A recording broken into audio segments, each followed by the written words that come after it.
Hello friends. Did you know nearly 80% of those who watch my videos aren't subscribed? If you enjoy these stories, please hit that subscribe button and leave a like. It really helps. Thank you for being here. By the way, where are you watching from? Let me know in the comments. The name's Marcus, and I've been hauling freight through the Midwest for about 12 years now. Most folks don't understand what it's like spending days alone in a cab, watching endless miles of highway disappear under your wheels.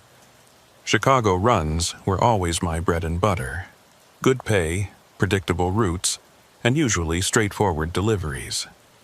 That changed on a humid Thursday night in August when dispatch sent me to a warehouse on the south side I'd never heard of before. The address led me through industrial districts that looked abandoned even in daylight. By the time I arrived at 11:47 p.m., the whole area felt wrong. Street lights were either broken or flickering, casting these sickly yellow pools of light that made the shadows between them seem deeper. The warehouse itself was a massive concrete structure, probably built in the 60s with rust stains running down its walls like dried blood. I pulled up to the loading dock and killed the engine. The manifest said I was picking up machine parts heading to Detroit, but the paperwork had been vague about specifics. That should have been my first warning. In 12 years of driving, legitimate businesses always had detailed cargo lists. This one just said industrial equipment, with a weight estimate that seemed off. The loading dock was lit by a single floodlight that kept attracting moths, their shadows dancing across the concrete platform. I climbed down from my cab and approached the metal door beside the dock. There was supposed to be someone named Frank meeting me, the foreman, according to dispatch. I knocked 3 times, the sound echoing into nothing. After about 2 minutes, the door opened just wide enough for a face to peer out. The man who looked at me had deep-set eyes and skin that hadn't seen sunlight in years. "You, Marcus?" he asked, his voice scratchy like he'd been breathing in dust all day. "That's me, here for the Detroit load." He nodded slowly, studying me in a way that made my skin crawl. "Yeah, we've been expecting you. Name's Frank. Come on in while my boys get your trailer loaded." Everything in my gut told me to stay outside, but I'd driven 4 hours to get here and needed this paycheck. Lisa, my ex-wife, had been on me about being late with child support again, and turning down a job wasn't an option. So I followed Frank through that narrow door into a hallway that smelled like motor oil and something else, something organic and wrong. The hallway opened into a massive warehouse floor, dimly lit by industrial lights hanging from chains. Most of the space was empty, just concrete stretching into darkness. But there were wooden crates stacked along one wall. Big ones, the kind you'd need a forklift to move. What caught my attention, though, were the workers. There were maybe 6 of them, all wearing identical gray coveralls with no company logo. They moved in this synchronized way, like they'd rehearsed their movements. None of them looked at me directly, just kept their heads down, pushing hand trucks and operating the forklift. One of them, a tall guy with arms like tree trunks, glanced up for just a second. His face was blank, expressionless, but there was something in his eyes. Fear, maybe, or warning. Frank led me to a small office overlooking the warehouse floor. The windows were so grimy I could barely see through them. He offered me coffee from a pot that looked like it hadn't been cleaned in months. I declined.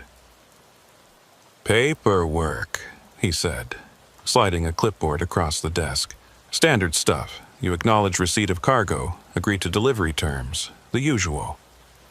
I picked up the clipboard and started reading. The forms looked official enough, but some details were wrong. The company name at the top, Midwest Industrial Solutions, didn't match what dispatch had given me. The delivery address in Detroit was different too, some warehouse district I wasn't familiar with instead of the auto parts distributor I was supposed to be heading to. "This isn't matching my manifest," I said, setting the clipboard down. Frank's expression didn't change, but his fingers started tapping on the desk, rapid, nervous movements. "Must be a mix-up, happens sometimes. The cargo's the same, though. Machine parts, like you were told." Through the grimy window, I watched the workers loading my trailer.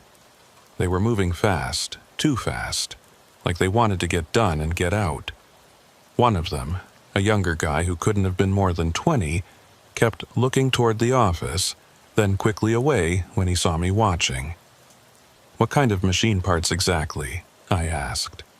"Industrial processing equipment, completely legal, all documented." Frank pulled out another folder, thicker than the first. "See? Import papers, certificates, everything's in order." I flipped through the papers, but half of them were in languages I didn't recognize. The ones in English were full of technical jargon that meant nothing to me. But what caught my eye were the weight specifications. Each crate was listed at exactly 800 pounds. That kind of uniformity didn't happen with mixed machine parts. A loud crash echoed through the warehouse. Through the window, I saw one of the workers had dropped something, and Frank jumped up so fast his chair scraped against the concrete floor. His calm demeanor cracked for just a second, and I saw something else: panic. "Wait here," he said, already heading for the door. "I need to check on that." The moment he left, I pulled out my phone to call dispatch, but there was no signal. Not unusual in these old concrete buildings, but the timing felt wrong. I stood up and moved to the window for a better view of what was happening on the warehouse floor. The workers had gathered around the dropped item, and even from up here I could see they were agitated. One of them, the tall one with the tree trunk arms, was gesturing wildly at Frank. I couldn't hear the words, but the body language was clear. Something had gone very wrong. That's when I noticed movement in the darker part of the warehouse, beyond where the lights reached. Shadows shifting in ways that didn't match the workers' movements. There were other people back there, standing still, watching. I couldn't make out details, but I counted at least 4 figures just standing in the darkness. Frank looked up at the office window and saw me watching. His face changed, hardened into something cold. He said something to the tall worker, who immediately started walking toward the stairs leading up to the office. Not running, but walking with purpose, and something about his measured pace was more frightening than if he'd been sprinting. I grabbed my keys and headed for the office door, but it wouldn't budge. The handle turned, but the door itself was stuck, like something was blocking it from the outside. Through the small window in the door, I could see the tall worker, Dennis, according to the name stitched on his coveralls, coming up the stairs.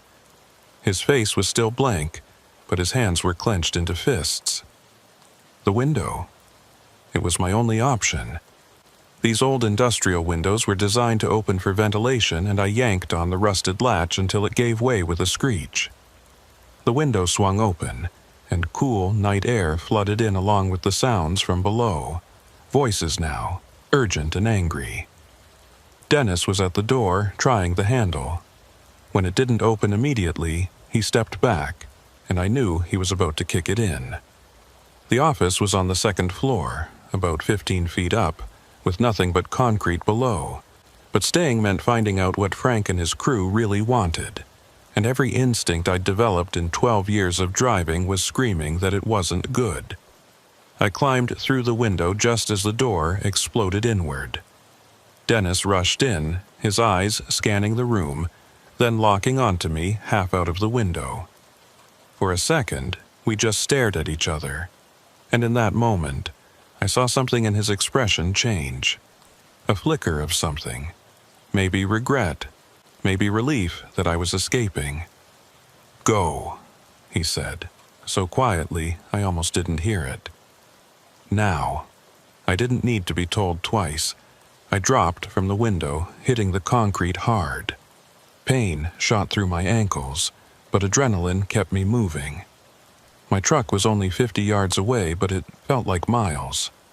Behind me I could hear shouting, doors slamming, feet on concrete. The trailer was still open, partially loaded with those identical crates. I didn't care. I needed to get out of there. I yanked myself up into the cab, fumbling with the keys, my hands shaking so bad I could barely get them in the ignition. The engine roared to life just as Frank appeared in my side mirror, running toward the truck with 3 other men. One of them was carrying something, a crowbar maybe, or worse. I slammed the truck into gear and started rolling, even as they reached the trailer. One of them actually grabbed onto the back, trying to climb up. But as I picked up speed heading for the gate, he had to let go or risk being dragged. In my mirrors, I watched them standing in the floodlight.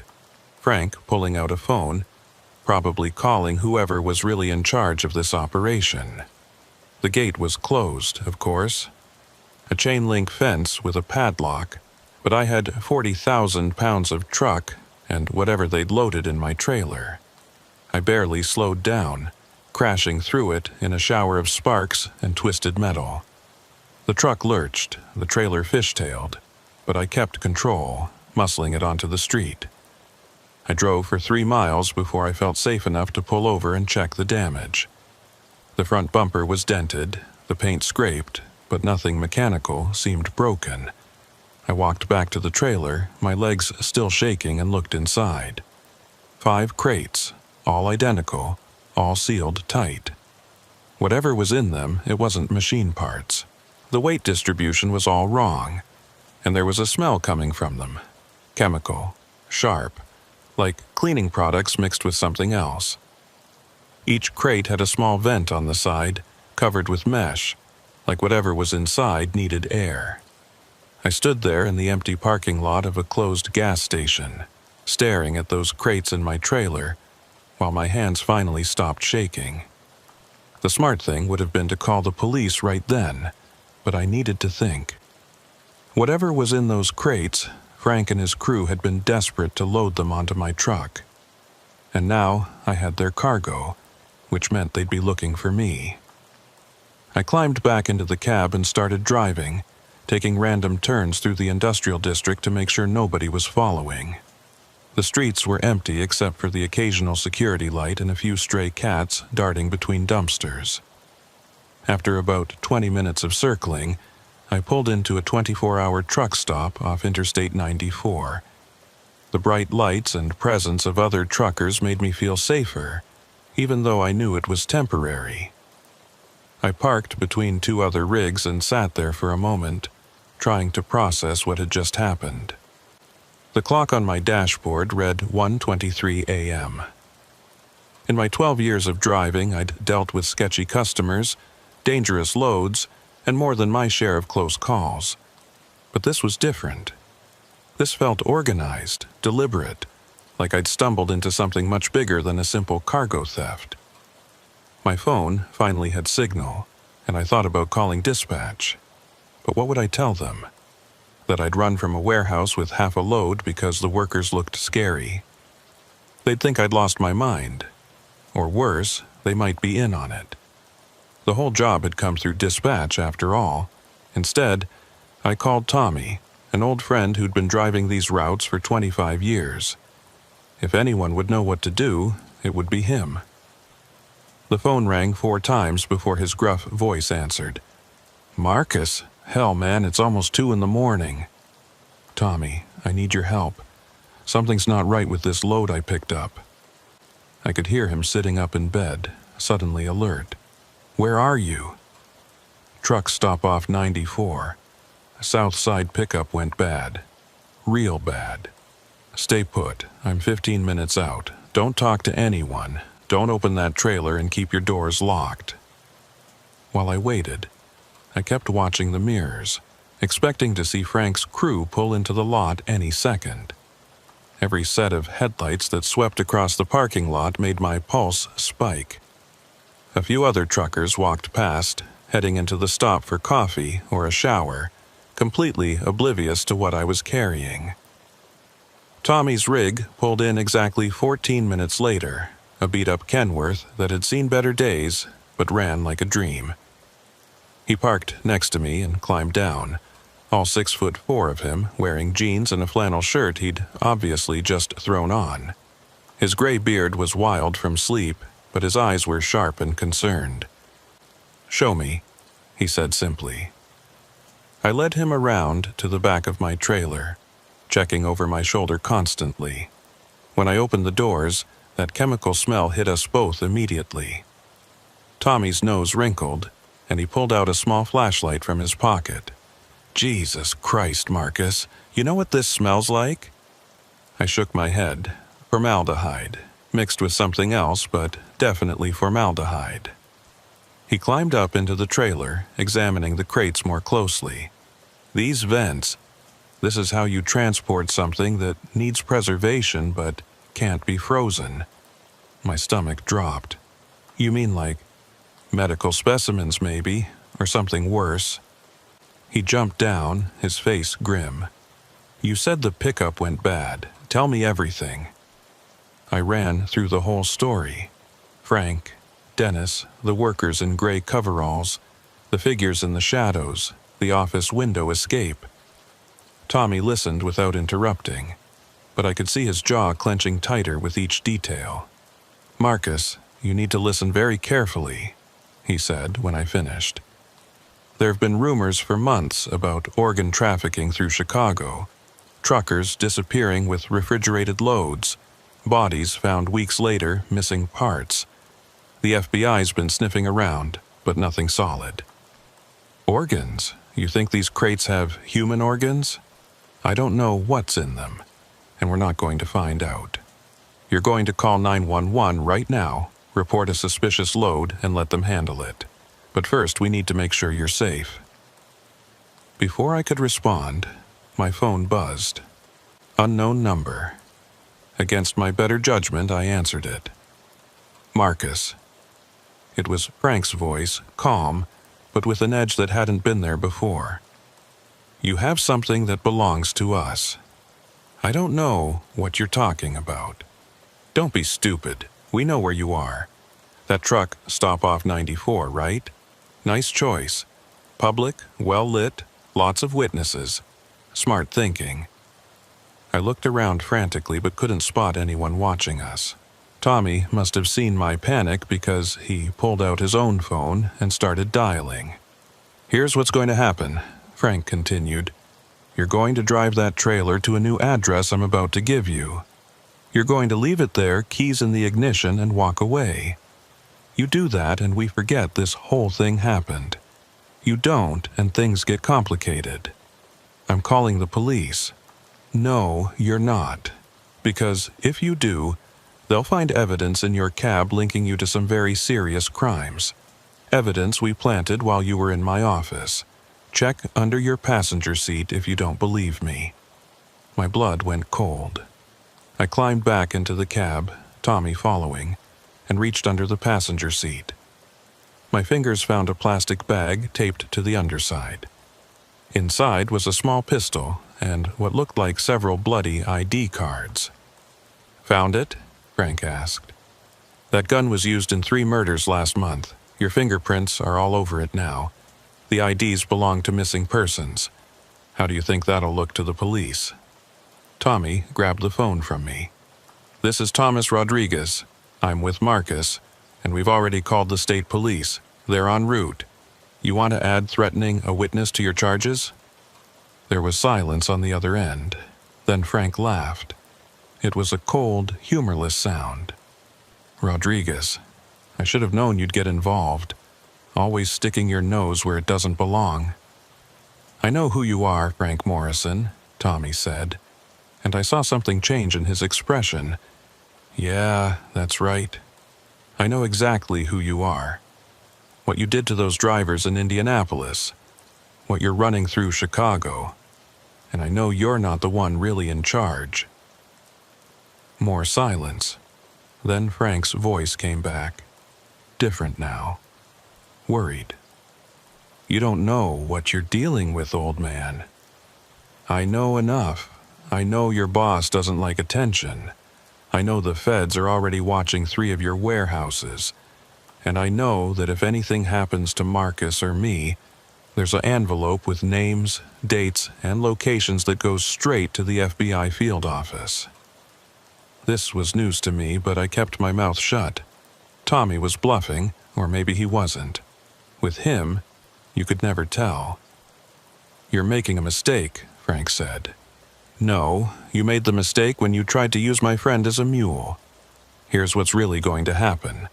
Marcus is going to drive that trailer straight to the state police impound lot. They're going to open those crates with a full forensics team present, and you're going to disappear back into whatever hole you crawled out of. The evidence in his cab is planted evidence, which any decent forensics tech will figure out in minutes. Try again." I could hear Frank breathing heavily on the other end. Finally, he spoke, his voice low and dangerous. "This isn't over." "Yes, it is," Tommy said, and hung up. He immediately started making calls, not to 911, but to numbers he had memorized. Old contacts, other truckers, people who knew people. Within 10 minutes, he'd arranged for 3 other drivers to escort us to the state police station. "Safety in numbers," he said. "How do you know about Frank Morrison?" I asked while we waited. Tommy's face was grim. "Lost a friend to his crew 2 years ago. Been keeping tabs on them ever since. They target independent drivers, ones without family, people who won't be missed quickly. You're lucky you got out when you did. What about the planted evidence? We'll deal with it, but we're not touching it again. Let the cops handle it with proper procedures." The other drivers arrived within 20 minutes. 3 guys I'd seen around but never really talked to. They formed a convoy around my truck, and we drove together through the empty Chicago streets toward the state police station. I kept checking my mirrors, expecting Frank's crew to come after us, but the roads stayed clear. It was almost 4 a.m. when we pulled into the police station. The desk sergeant looked confused at first, seeing 4 trucks pull up, but Tommy had called ahead. Within minutes, we were surrounded by officers, and a detective named Patricia Hoffman was taking my statement. They found the planted evidence exactly where Frank had said it would be. But like Tommy predicted, it was obviously planted. No dust disruption, fresh tape, fingerprints too perfect to be natural. The forensics team seemed almost excited by how sloppy it was. As for the crates, I never found out what was really in them. Detective Hoffman said it was part of an ongoing investigation and that I'd have to testify eventually, but for now, I was free to go. They impounded my truck as evidence, which meant I was out of work, but honestly, I was just grateful to be alive.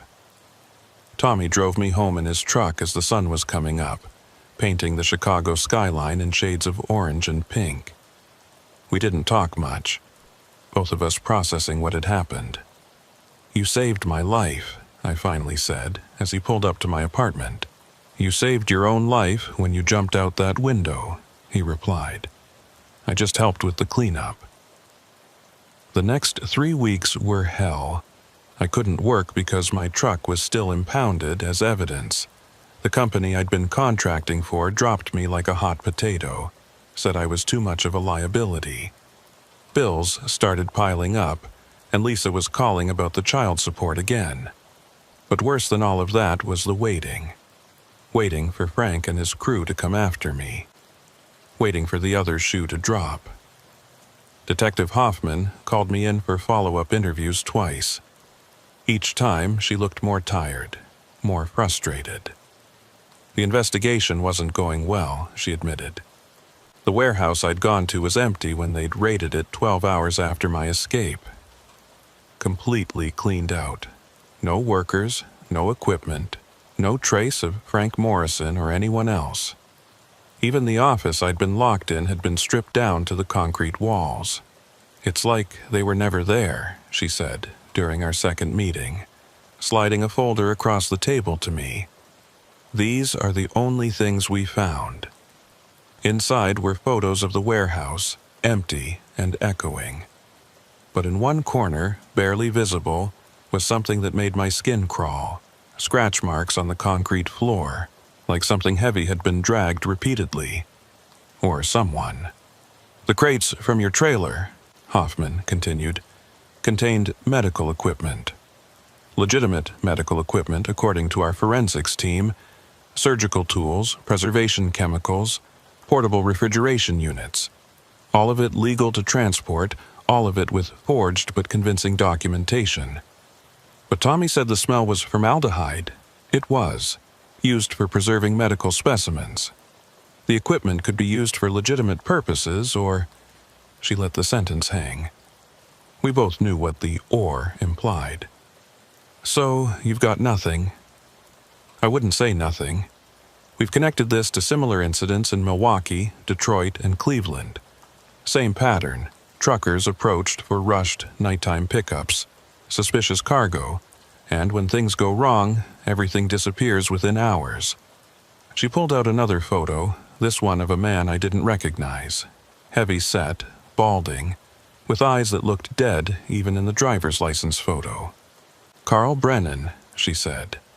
Found dead in his truck 6 weeks ago outside Gary, Indiana. Heart attack according to the coroner. But he'd told his wife the night before that he was scared, that he'd seen something he shouldn't have during a pickup. You think Frank killed him? I think Carl saw what was really in those crates. And I think you're lucky you didn't. I left that meeting feeling worse than when I'd arrived. The police had nothing. Frank was still out there, and I was a loose end in whatever operation they were running. Tommy kept checking on me, bringing groceries when I couldn't afford them, offering to lend me money that we both knew I'd never be able to pay back. He'd set me up with a lawyer, too. Some guy who specialized in helping truckers who'd gotten tangled up in criminal investigations. But even with all that help, I was drowning. Then, exactly 3 weeks and 2 days after the warehouse incident, I got a call at 3 a.m. My phone rang, showing unknown number, and every instinct told me not to answer. But I was half asleep, and my hand moved before my brain could stop it. Hello? Breathing. Just breathing for about 10 seconds. Then a voice I recognized but hadn't heard that night at the warehouse. Younger, nervous. You Marcus, the driver? I sat up, suddenly wide awake. Who is this? My name's Dennis. I was at the warehouse that night, the tall one who came up to the office. My hand tightened on the phone. What do you want? To warn you. They're coming for you. Not tonight, but soon. Frank's boss, the real boss, he's decided you know too much. I don't know anything. The cops found nothing. The investigation's going nowhere. Doesn't matter. You saw us, you can identify Frank, and you got away. That makes you a problem. There was a pause, and I could hear traffic in the background, like he was calling from a payphone near a highway. They've been watching you. Know you're broke. Desperate. They're going to make you an offer you can't refuse, and if you refuse it anyway, why are you telling me this? Another pause, longer this time. Because I didn't sign up for this. When Frank recruited me, he said it was just moving cargo, making quick money. I didn't know about what was really happening, not until it was too late to get out. What was really happening? What was in those crates? You don't want to know. Trust me, you don't. But I can tell you this, it's bigger than Chicago. There's a whole network, coast to coast. Truckers are just the transportation, expendable. They've got doctors, cops, people you'd never suspect. Dennis, if you know all this, you need to go to the police. He laughed bitterly. With what proof? And how long do you think I'd last? No, I'm getting out tonight. Leaving the state, maybe the country. But I owed you this warning. You jumped out that window because you knew something was wrong. That saved your life once. Don't ignore your instincts again. Wait, if they're planning something, I need more information. 4th Street Dock, Warehouse 17. They're moving the whole operation there tomorrow night. After that, they'll come for you. You've got maybe 36 hours to disappear." The line went dead. I immediately tried calling back, but the number was blocked. I sat there in my dark apartment, phone in my hand, trying to process what I'd just heard. Part of me wanted to call Detective Hoffman right away, tell her about the 4th Street location. But Dennis was right. Without proof, what good would it do? I spent the rest of the night packing. Not much to pack, really. My life had shrunk down to what could fit in 2 duffel bags. I called Tommy at dawn, told him about the warning. He didn't question it, didn't try to talk me out of running. He just asked where I wanted to go. "I've got a cousin in Oregon," he said. "Runs a small trucking company, always needs drivers. I can get you there, get you set up with new papers, new name if necessary." "Tommy, I can't ask you to—" "You're not asking. I'm offering. These people, Frank and whoever's above him, they've taken too much from too many. At least I can save one." We agreed to meet that evening at a truck stop outside the city. I spent the day tying up loose ends, calling Lisa to explain I'd be out of touch for a while, leaving a detailed letter for Detective Hoffman with everything Dennis had told me, closing out my bank account, which had all of $43 left in it. As the sun started setting, I took one last look around my apartment. It wasn't much, but it had been home. Now I was about to become another missing trucker, another statistic in whatever dark operation Frank and his network were running. I made it to the truck stop without incident, but I couldn't shake the feeling of being watched. Every car that followed me for more than a few blocks made me paranoid. Every face in the crowd seemed suspicious. Tommy was already there when I arrived, his truck running, ready to go. "Get in," he said. No preamble. "We're taking the long way, lots of detours. If anyone's following, we'll lose them." As we pulled out of the truck stop, heading west toward a new life I hadn't planned for, I thought about Dennis's warning. 4th Street Dock, Warehouse 17, tomorrow night. I'd left that information for Detective Hoffman, but would she act on it? Would it make any difference? Tommy must have sensed my thoughts. "You did the right thing, Marcus. Sometimes the brave choice isn't to fight. Sometimes it's to survive." We drove through the night, taking back roads and switching vehicles twice at truck stops where Tommy had friends waiting. Each mile that passed between me and Chicago made me feel a little safer, but also a little more angry. Frank and his crew were still out there, still operating, still preying on drivers who just wanted to make an honest living. 3 days later, when we finally reached Oregon, Tommy's cousin Jake was waiting for us. He was nothing like Tommy, shorter, rounder, with a perpetual smile that seemed genuine. He'd set me up with a small apartment, a new ID that would pass basic scrutiny, and most importantly, a job driving local roads. No more long hauls, no more midnight pickups, no more suspicious cargo. "Tommy told me you had some trouble," Jake said, shaking my hand. "Don't worry about it. Out here, you're just another driver. Keep your head down, do good work, and the past stays in the past." For a week, that seemed possible. I learned my new routes, met the other drivers, started to remember what normal felt like. Then I saw the news report. It was just a small item, buried in the Chicago Tribune's online edition, but it hit me like a punch to the gut. FBI raids empty warehouse in failed human trafficking sting. The article was brief. Federal agents, acting on an anonymous tip, had raided Warehouse 17 at 4th Street Dock, expecting to find evidence of a human organ trafficking ring. Instead, they found an empty building that had been thoroughly cleaned with industrial chemicals. No arrests were made, but there was one detail that made my blood run cold. A security guard at a nearby building reported seeing multiple semi-trucks leaving the dock area the night before the raid, approximately 6 hours after the FBI received the anonymous tip. They'd known. Somehow, Frank's network had known about the raid in advance, which meant they had someone inside law enforcement, someone high enough to access confidential information. I called Tommy from a payphone, using the code we'd established. He answered on the second ring. "You see the news?" I asked. "Yeah, Dennis was right about one thing. It's bigger than we thought. What do I do now?" "What you've been doing. Stay quiet, stay safe. Let the feds figure it out." But I couldn't let it go. Not completely. I started researching, carefully, using library computers and public Wi-Fi, looking for patterns in trucker disappearances, suspicious deaths, missing persons reports that might connect to organ trafficking.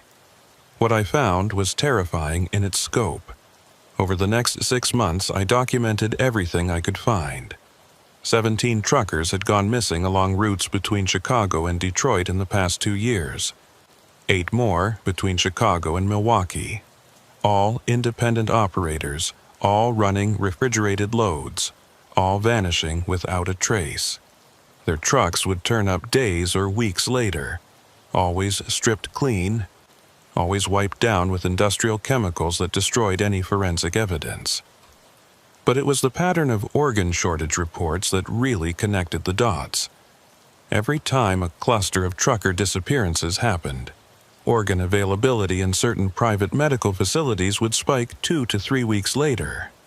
Not the legitimate transplant centers that followed federal guidelines, but the gray market clinics that served wealthy clients who couldn't wait for official donor lists. I was careful with my research, never staying on any one computer too long, never searching from the same location twice. Jake thought I was just dealing with trauma in my own way, and Tommy kept telling me to let it go. But I couldn't. Those 17 missing truckers had families, friends, people who deserved to know what happened to them. It was a Tuesday in May when everything came to a head. I just finished a local delivery run, dropping off restaurant supplies around Portland, when I noticed a black sedan following me. Not obviously, but professionally. Staying 3 cars back, switching lanes when I did, taking every turn, my blood went cold, and all the paranoia from 6 months ago came flooding back. I called Tommy immediately. "I've got a tail." "You sure?" "Black sedan, tinted windows, been on me for the last 4 miles. Come to the yard, now. Don't go home." Jake's trucking yard was in an industrial area surrounded by other businesses and equipped with security cameras. I made it there in 15 minutes, the sedan following the entire way. When I pulled through the gates, the sedan slowed, stopped about a block away, then slowly drove past. I couldn't see the driver through the tinted windows, but I knew they were watching.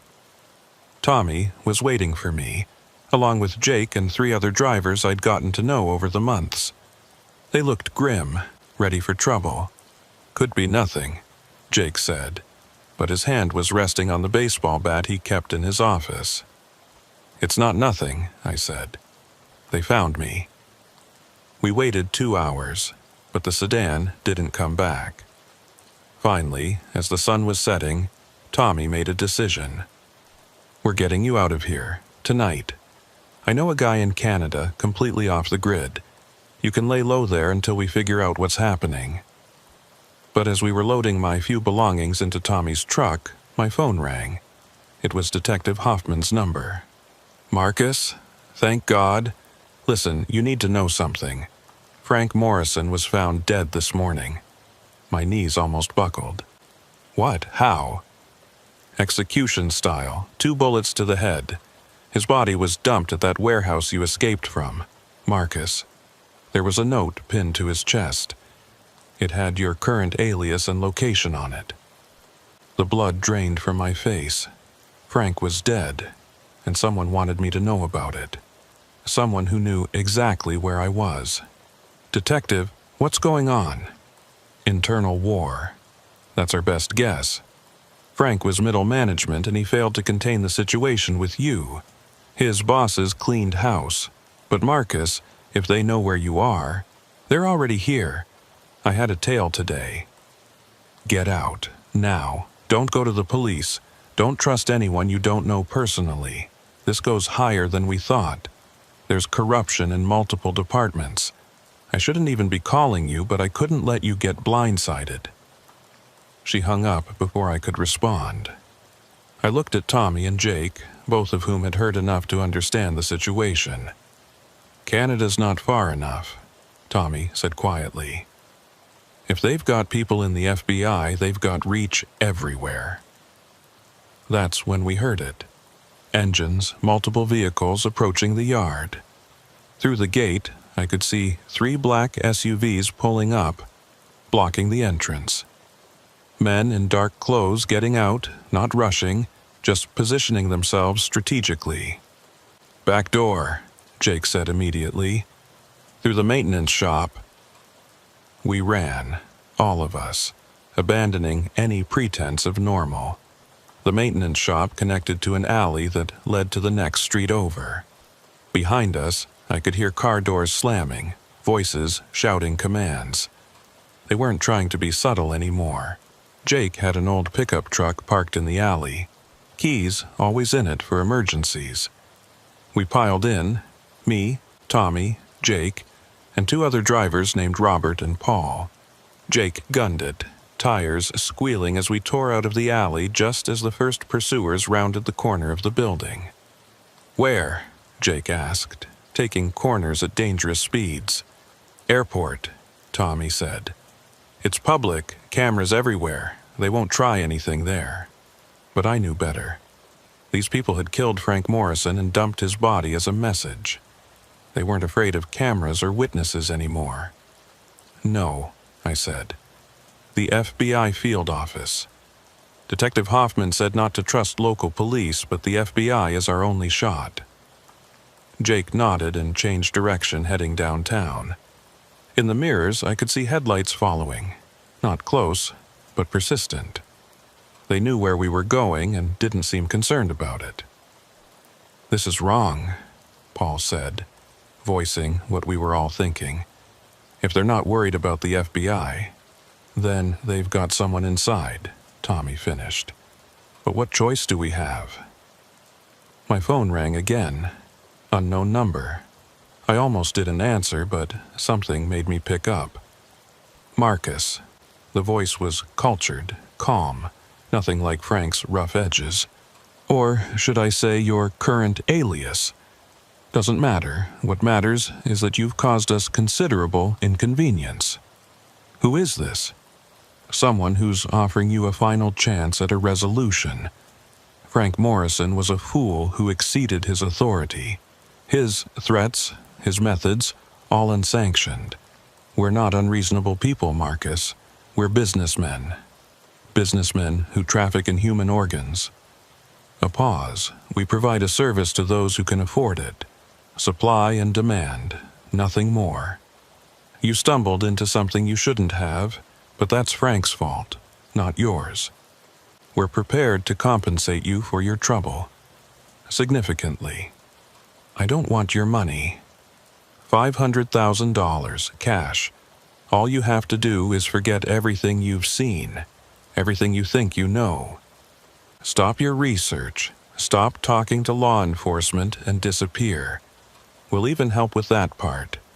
New identity, new country, completely fresh start. Jake was pulling up to the FBI building. The black SUVs were still following, hanging back a block, just watching. And if I refuse, then you become a problem that needs solving.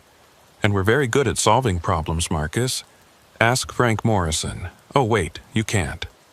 The line went dead. We sat in the truck outside the FBI building, engine running, all of us staring at the imposing federal structure. The SUVs had parked across the street, waiting. $500,000, Robert said quietly. That's more money than any of us will see in a lifetime. Blood money, Tommy spat. From the organs of dead truckers. We don't know they're dead, Paul said, but his voice was weak, unconvincing. I looked at each of them, these men who'd risked everything to help me, and made my decision. You guys drive away, right now. This is my fight, not yours. Like hell, Tommy said. Tommy, they're offering me money to disappear. That means they want this to end quietly. If I go in there and make a federal case literally, they lose that option. But you guys don't need to be part of it. Jake shook his head. We're already part of it, son.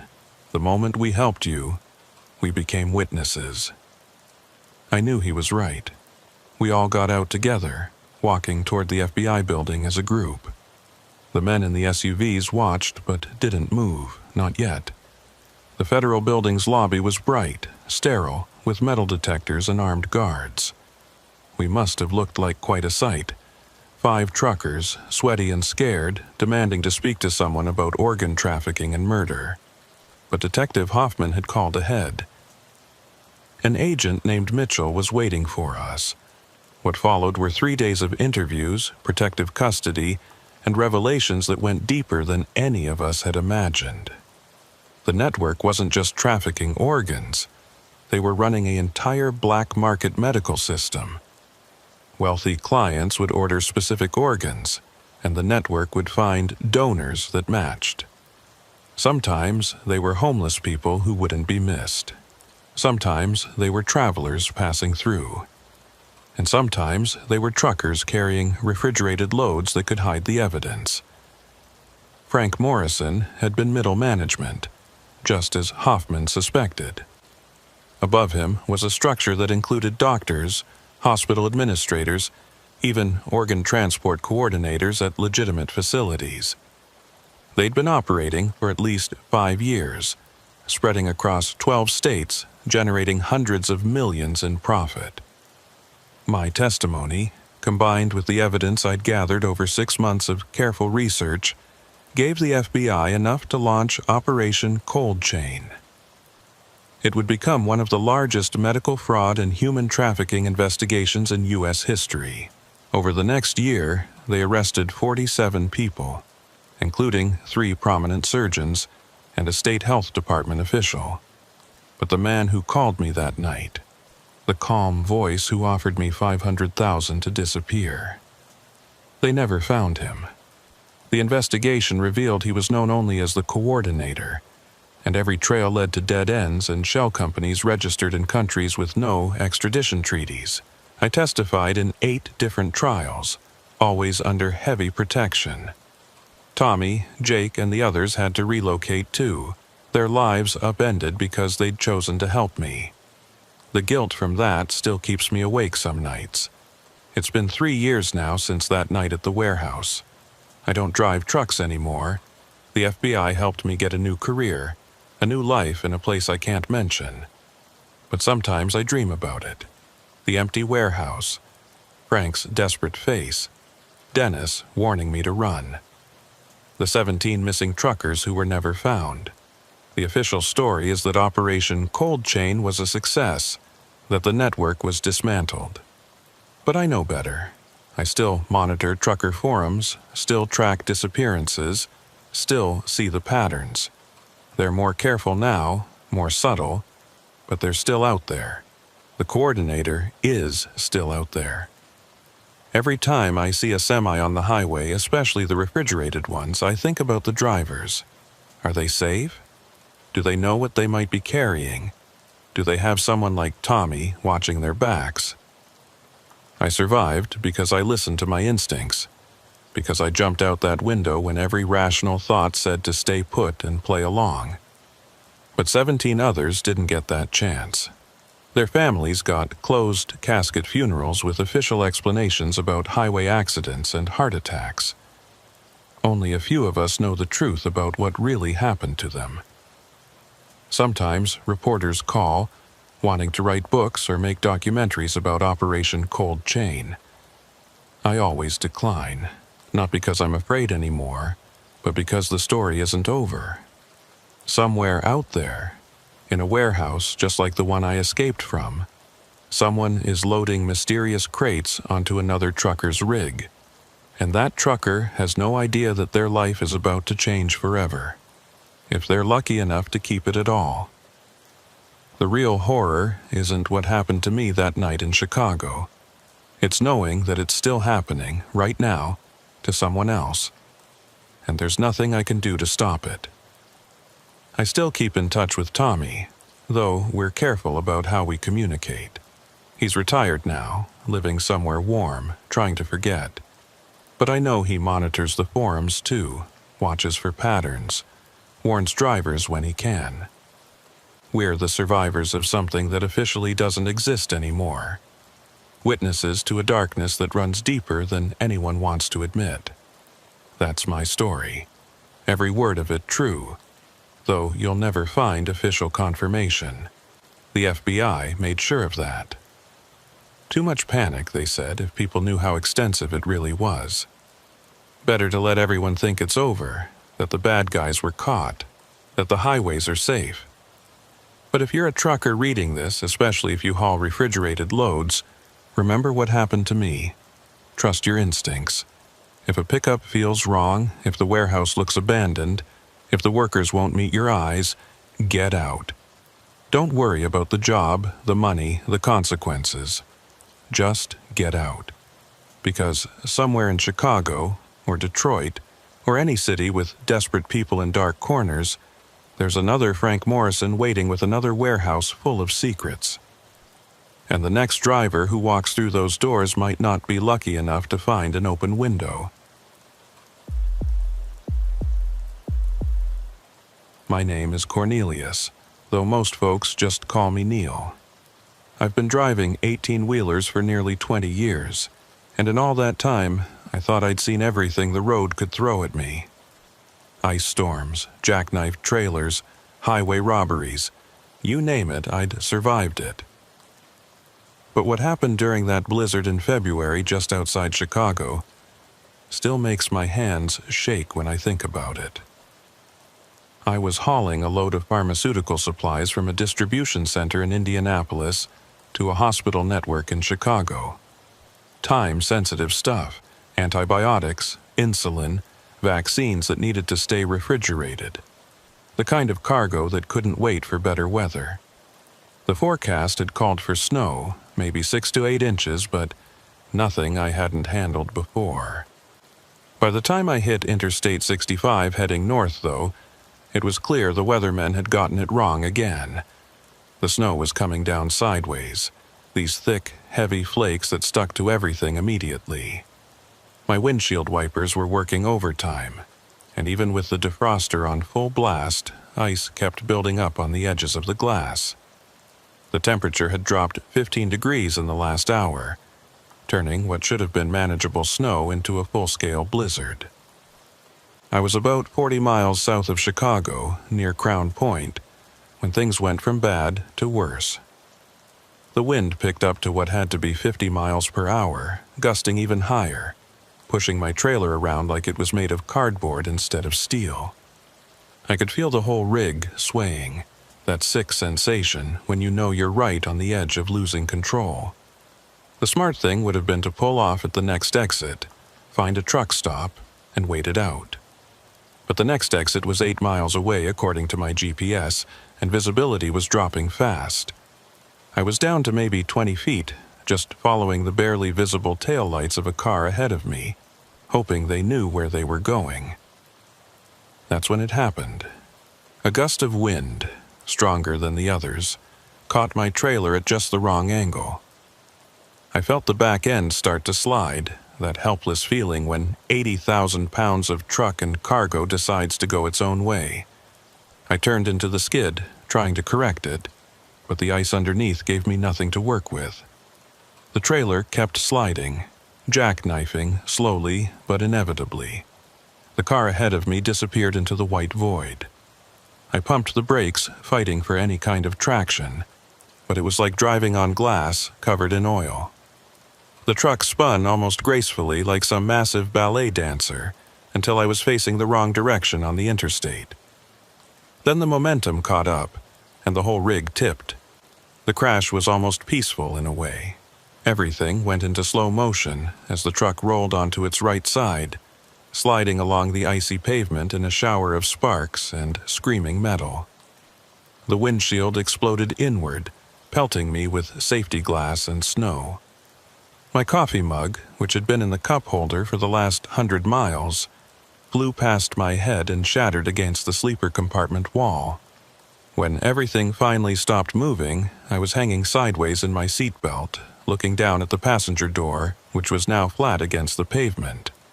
Snow was pouring in through the broken windshield, already starting to accumulate on everything. The engine had died, leaving only the sound of wind howling through the cab. My first thought was fire. Diesel fuel, hot engine, electrical systems. All bad combinations after a crash. I reached for the seatbelt release, but my hands were shaking so badly it took 3 tries to get it unlatched. When it finally released, I fell hard against the passenger door, pain shooting through my ribs. I could smell diesel, which meant the tanks were leaking. I needed to get out fast. The driver's side door was now above me, like a hatch. I pushed up on it, but the wind immediately grabbed it, trying to tear it from my hands. Using all my strength, I managed to pull myself up and out, dropping down onto the icy road surface. The cold hit me like a physical thing, stealing my breath. I was wearing my usual winter gear, insulated jacket, work boots, thermal gloves, but the wind cut right through everything. The temperature had to be below 0, not counting wind chill. My truck was blocking one lane and part of another, hazard lights still somehow blinking their warning into the storm. I grabbed my emergency kit from the side box that was still accessible, then moved away from the truck in case it caught fire. That's when I realized how truly bad my situation was. I couldn't see more than 10 feet in any direction. The interstate had transformed into an Arctic wasteland, no other vehicles visible, no lights except my dying hazards, no sound except wind. My phone had been in the center console and was probably somewhere in the wreckage. Even if I found it, cell towers were probably down in this weather. I was alone, injured. My ribs were definitely bruised, if not cracked, and rapidly losing body heat. I'd been standing there maybe 2 minutes trying to figure out my next move when I heard it through the wind, an engine. Headlights appeared like yellow eyes in the white, approaching slowly. A pickup truck materialized from the storm, a big Ford F-350, dark blue or black, hard to tell in the conditions. It stopped about 30 feet from my overturned rig. The driver's door opened and a man stepped out. He was tall, wearing a heavy parka with the hood up, face mostly hidden by a scarf. He walked toward me with confident steps despite the ice, like he was used to these conditions. "Hell of a mess," he called out over the wind. "You hurt?" "Ribs," I shouted back. "But I can walk." He came closer, and I could see his eyes above the scarf, pale blue, almost gray, studying me and the wreck with an intensity that seemed odd for a good Samaritan. "Name's Jasper," he said. "We need to get you out of this weather before you freeze to death." Something in my gut, that trucker's instinct that had kept me alive for 20 years, whispered a warning. But what choice did I have? Stay here and freeze, or accept help from a stranger? "Got a phone?" I asked. "Need to call this in." "Towers are down all over," Jasper said, already heading back to his truck. "Come on, I know a place about 10 minutes from here where you can warm up and wait for the storm to pass." I hesitated, looking back at my rig. $40,000 worth of medical supplies slowly freezing in that trailer. My entire livelihood lying on its side in the snow. But Jasper was right. I'd be dead from hypothermia long before any official help arrived. I followed him to the pickup, each step careful on the ice. When I climbed into the passenger seat, the heat hit me like a blessing. The interior was immaculate, almost obsessively clean. No fast food wrappers, no coffee stains, no personal items at all. Just leather seats and that new car smell, which seemed impossible for a truck that had to be at least 5 years old. Jasper climbed in and put the truck in drive, navigating around my wreck with practiced ease. "Lucky I came along," he said, his voice muffled by the scarf he still hadn't removed. "Not many people stupid enough to be out in this." "I had a delivery schedule to keep," I said, teeth still chattering. "Medical supplies, right? Saw the hazmat placards on your trailer." That gave me pause. It would have been almost impossible to read those placards in this visibility, especially with the truck on its side. But maybe he'd just made an educated guess based on the refrigeration unit. We drove in silence for a few minutes, the truck handling the icy roads surprisingly well. Jasper seemed to know exactly where he was despite the near-zero visibility, taking turns without hesitation, never slowing to check street signs or landmarks. "You from around here?" I asked. "You could say that. Born and raised in Indiana, know these roads like the back of my hand. Lucky for me." He glanced over, and for just a second, I saw his eyes crinkle like he was smiling under that scarf. "Yeah, lucky." We turned off what I assumed was still the interstate onto a smaller road. The snow was even deeper here, no tire tracks except ours.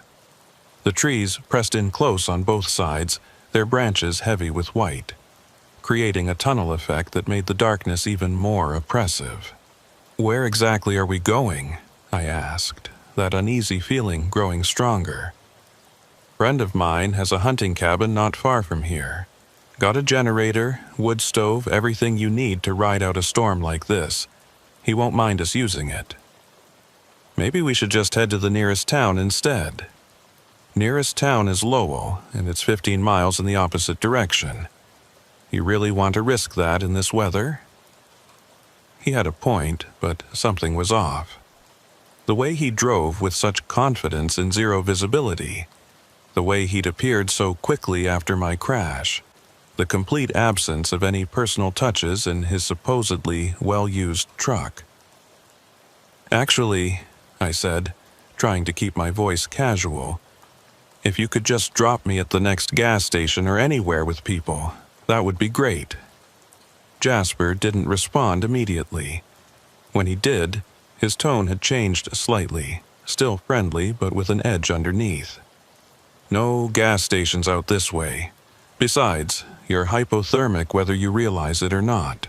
Your lips are blue, you're shaking, and your speech is starting to slur. You need immediate warmth and medical attention." He was right about the shaking, but my speech wasn't slurred. I'd been careful to speak clearly despite the cold, which meant he was either mistaken or lying to justify not taking me where I wanted to go. We turned again, onto what couldn't even be called a road anymore. Just a break in the trees barely wide enough for the truck. The branches scraped against the sides, creating an eerie scraping sound that reminded me of fingernails on metal. "Listen, Jasper," I started, but he cut me off. "Almost there. You'll see. This is the best option. My friend actually used to be an EMT, might still have some medical supplies that could help with those ribs." Another red flag. I hadn't mentioned my ribs hurting since that first exchange by my truck. No visible injuries, no wincing, nothing that would indicate where I was hurt. Yet he remembered that specific detail from our brief conversation in the howling wind. The trees opened up into a small clearing, and a cabin materialized from the snow. It was bigger than I'd expected, 2 stories, with dark windows that reflected nothing. No lights, no smoke from the chimney, no sign anyone had been here recently except for one thing. Fresh tire tracks leading around to the back, multiple sets, barely visible under the still falling snow. Jasper parked near the front door and turned off the engine. In the sudden silence, I could hear my heart pounding. Every instinct I had was screaming at me to run, but where would I go? I was miles from anywhere in a blizzard, injured, with no phone and no idea which direction led to safety. "Come on," Jasper said, opening his door. Let's get you inside and warmed up." I didn't move. "You know what? I think I'll wait in the truck. You go ahead and get the heat going first." He turned to look at me fully, and for the first time I noticed his hands. They were covered in surgical gloves under his winter gloves, the latex barely visible at the wrists. No one wears surgical gloves for driving in a snowstorm. "Cornelius," he said, and my blood went cold.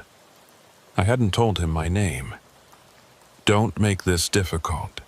You're going to freeze to death out here one way or another. At least, inside, you have a chance." I grabbed for the door handle, but it wouldn't budge.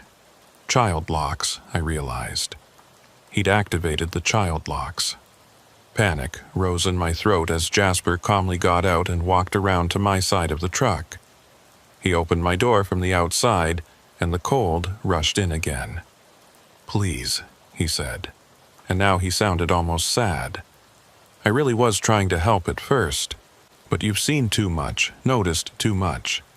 Smart man like you, 20 years on the road, you know how to read people. That's unfortunate." I swung at him, but my frozen muscles betrayed me, the punch slow and clumsy.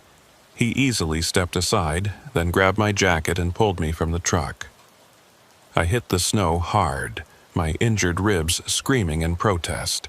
Before I could get up, I heard another engine approaching.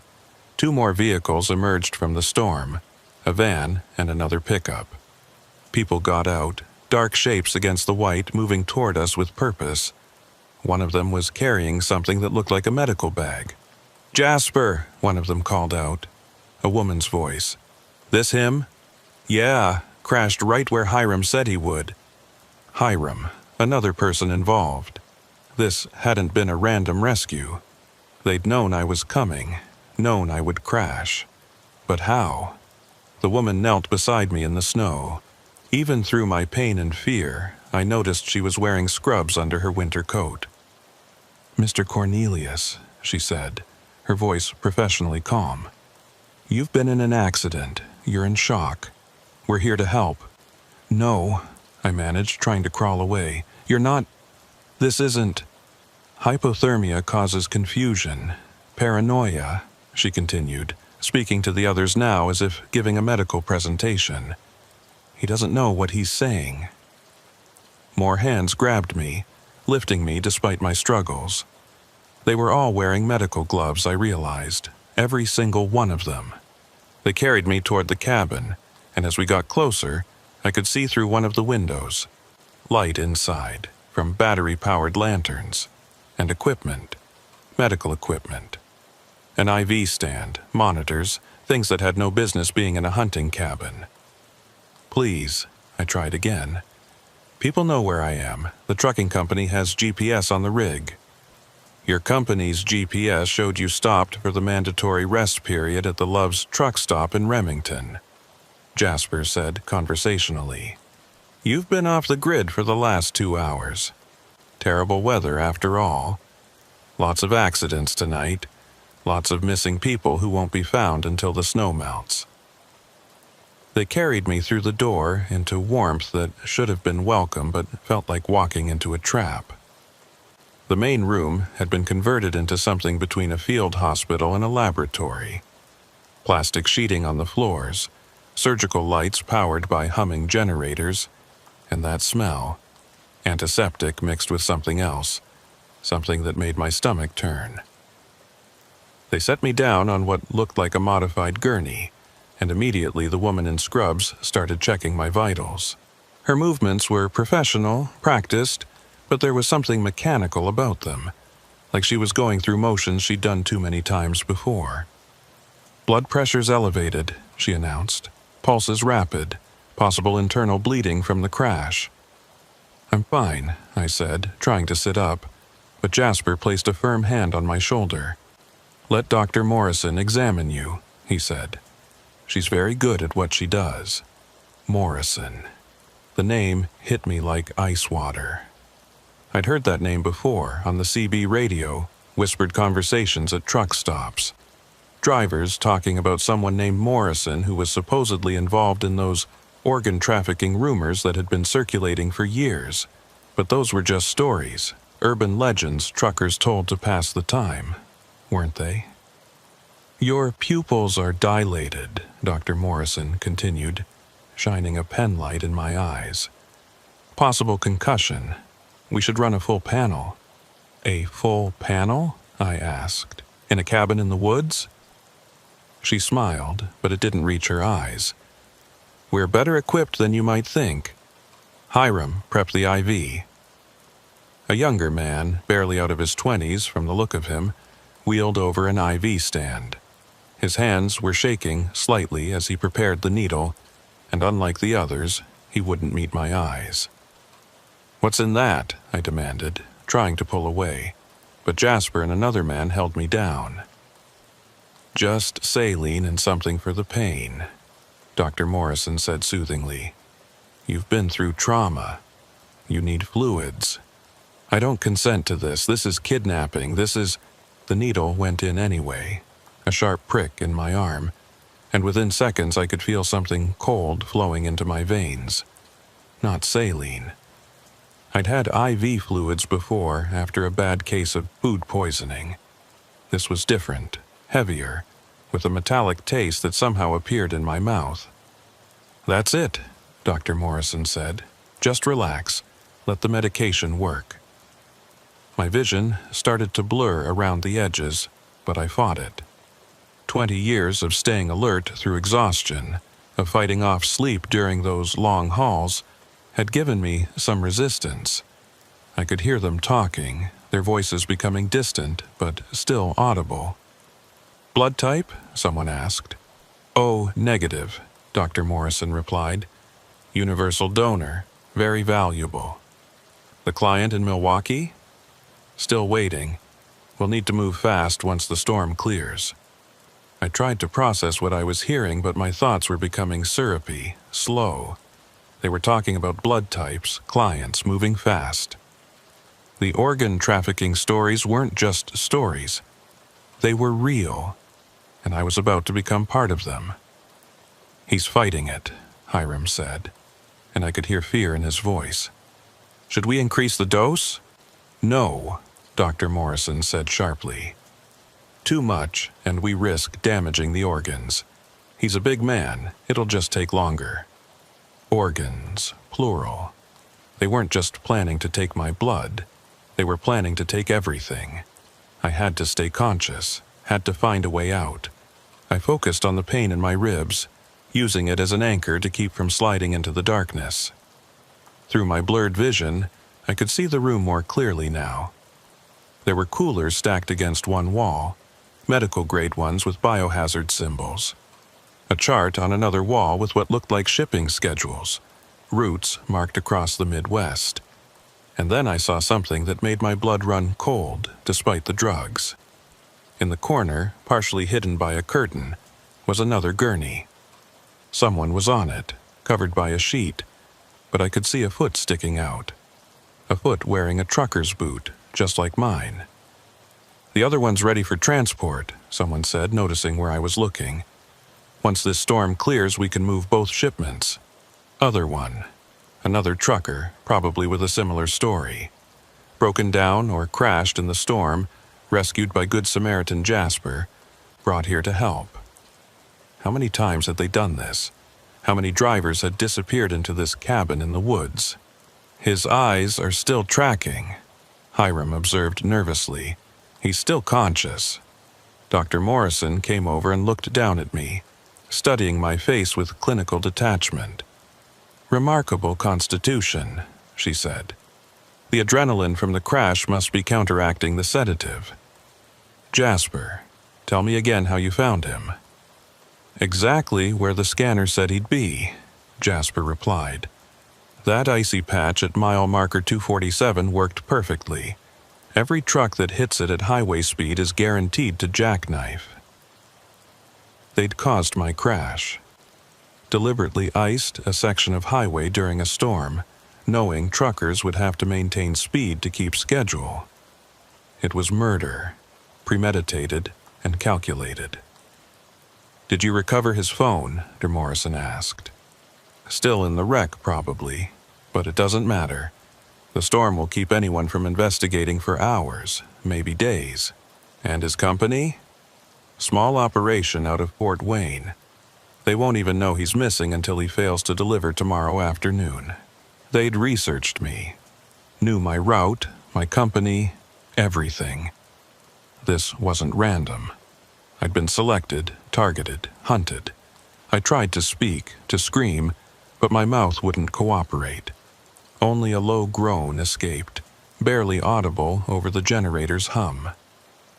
Increase the dose, Dr. Morrison finally decided. We can't have him conscious for the next part. Hiram adjusted something on the IV, and this time the darkness came rushing in like a tide. But just before I went under, I heard something that gave me hope. A voice from outside, muffled by the storm but clearly agitated. State police are running the highways. They found the truck already. The last thing I heard was Dr. Morrison cursing, followed by rapid movement, people running, equipment being moved. Then nothing. When I came to, I didn't know how much time had passed. Minutes? Hours? The room was darker, most of the surgical lights turned off. I could hear voices from another room, urgent, arguing. We leave now, Dr. Morrison was saying. Take what we can. Destroy the rest. What about him? That was Jasper. He's seen too much. We can't leave him. So we take him with us? No. Too risky with the police searching. We finish the extraction here, take what we can use, leave the rest. Extraction. They were going to kill me, harvest whatever organs they could, and leave my body here. I tested my limbs. The drugs were wearing off, but I was still weak, uncoordinated. The IV was still in my arm, but the bag was nearly empty. I turned my head slowly, looking for anything I could use. There, on a table just within reach, surgical instruments laid out on a sterile cloth. If I could just reach them.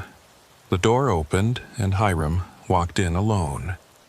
He stopped when he saw I was awake, and for a moment we just stared at each other.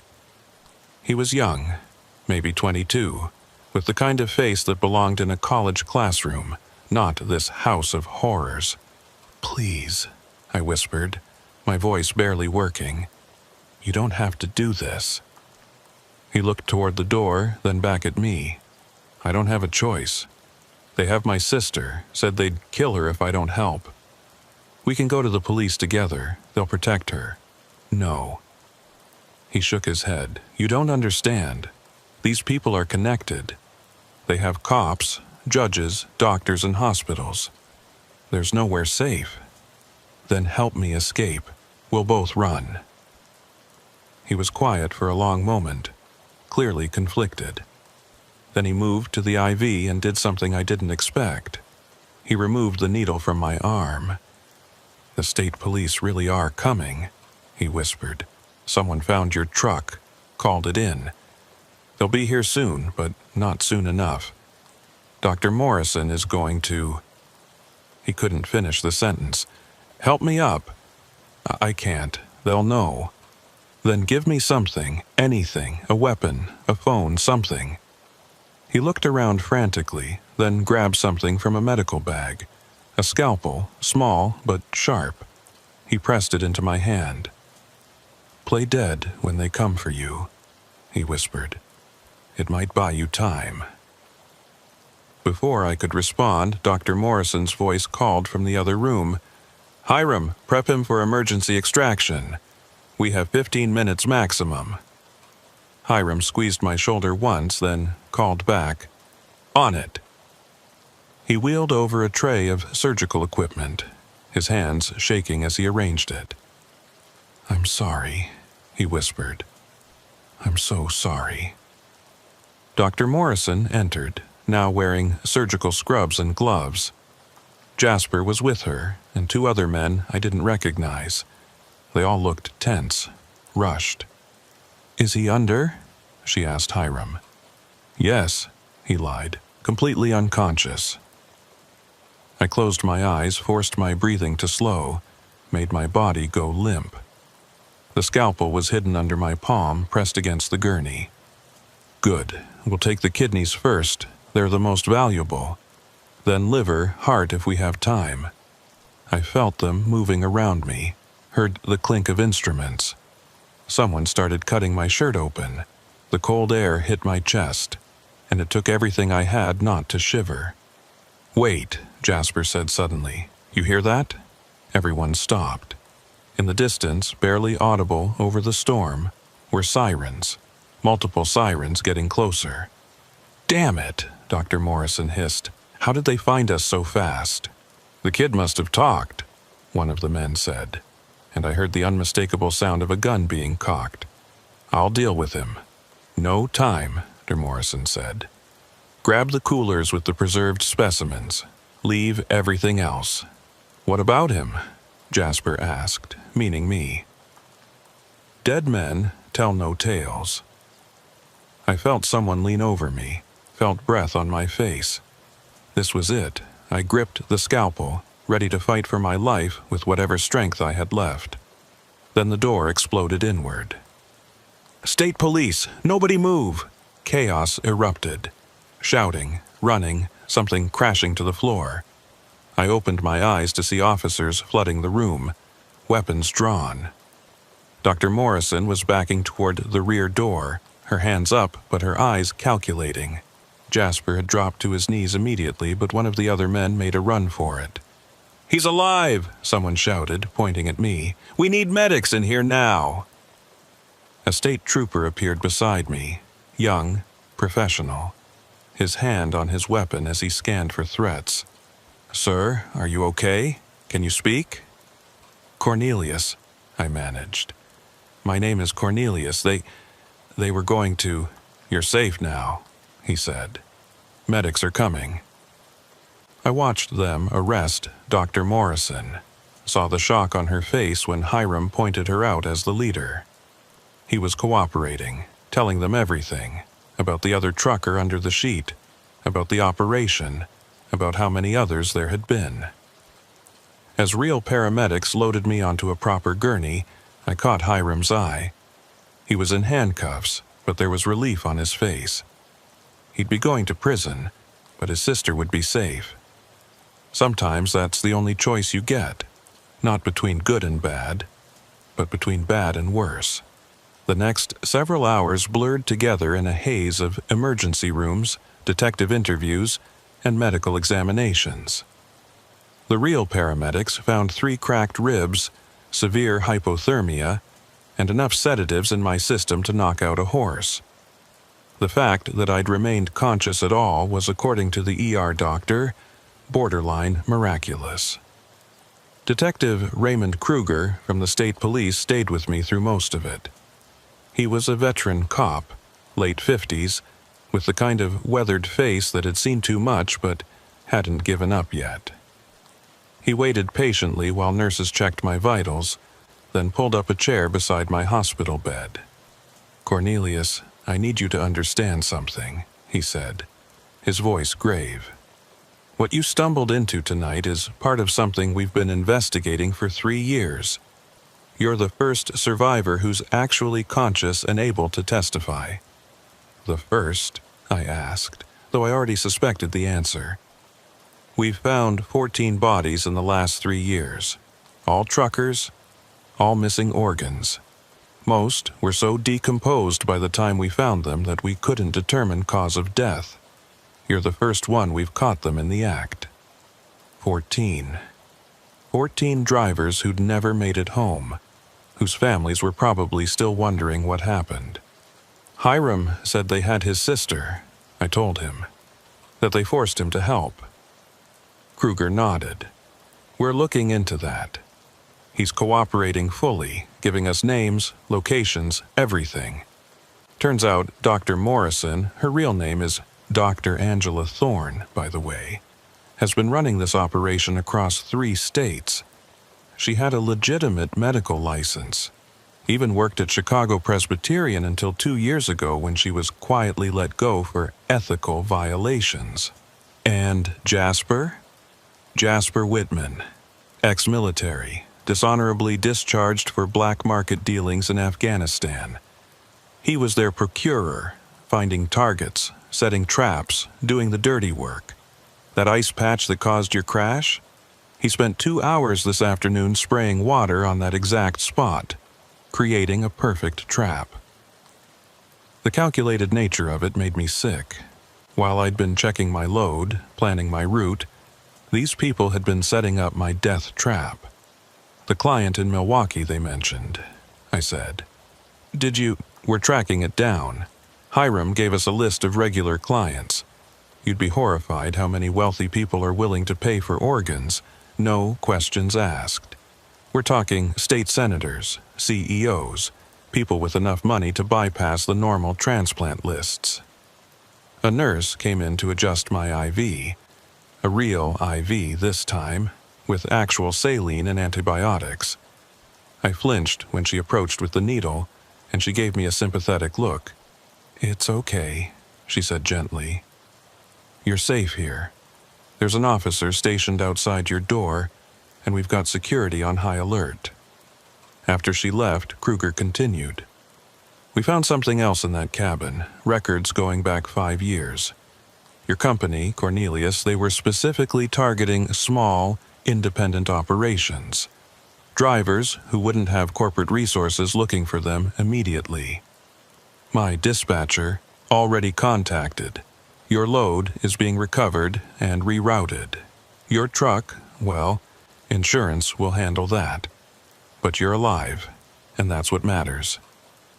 I thought about my truck, lying on its side in the snow. 20 years I'd been driving, and this was how it ended. But Kruger was right. I was alive.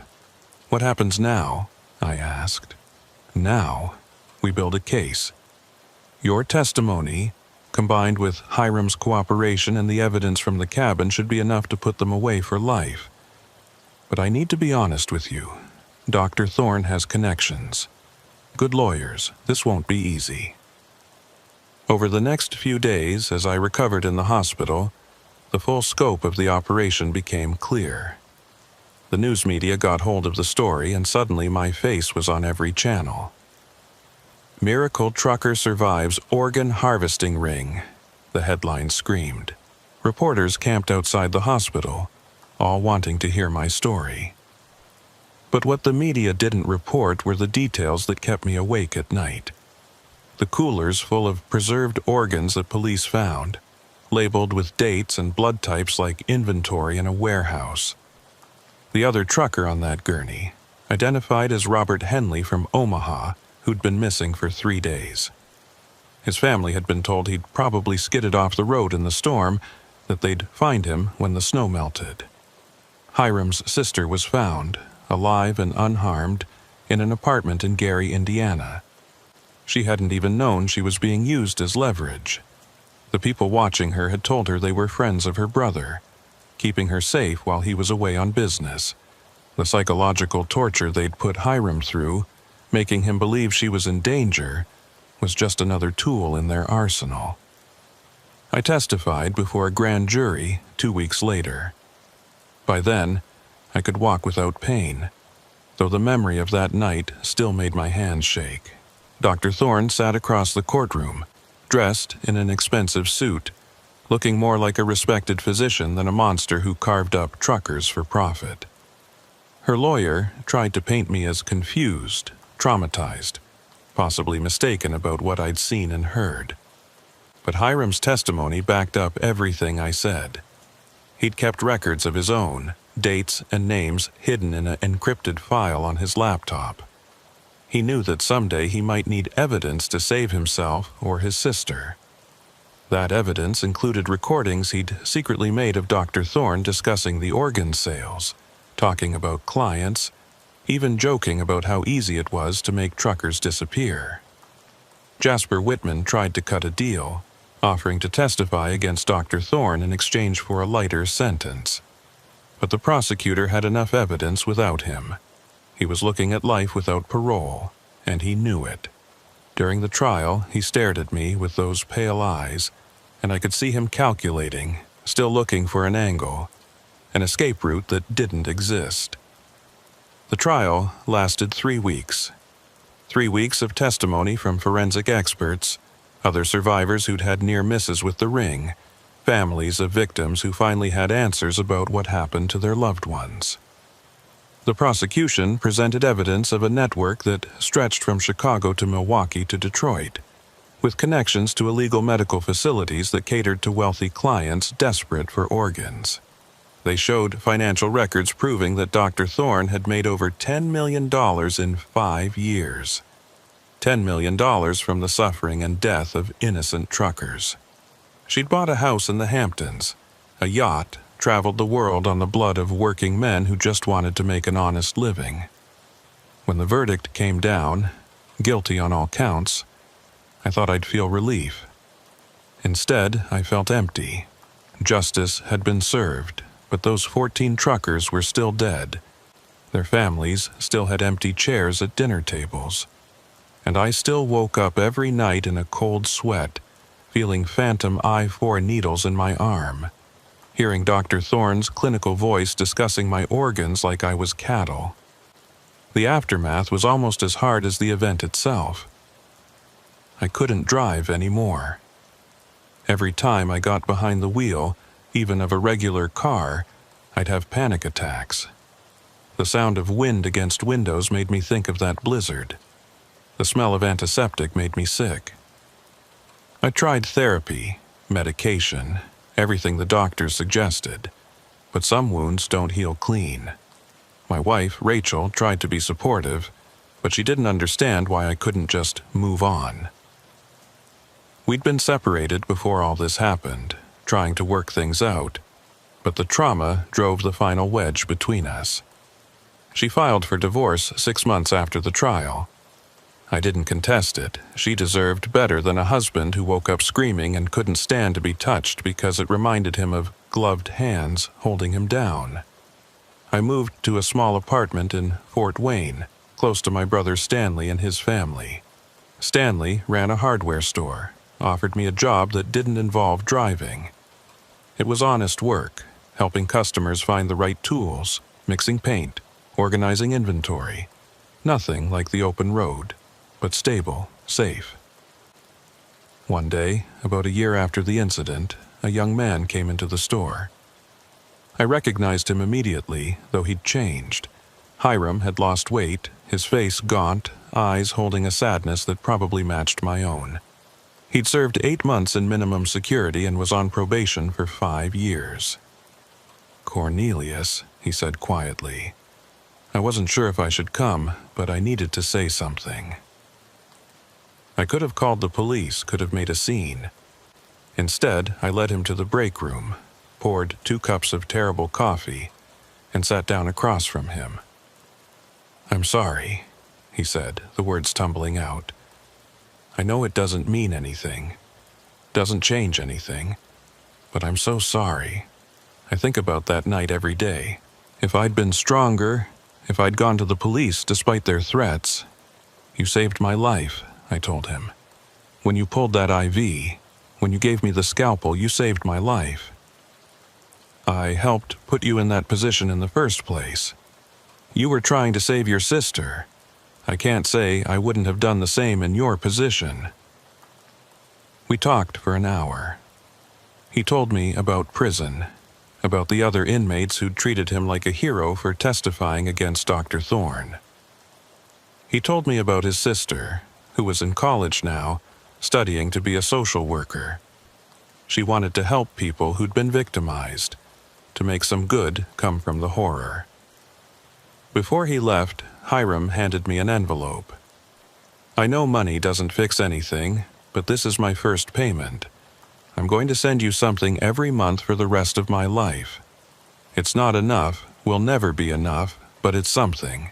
I tried to refuse, but he insisted.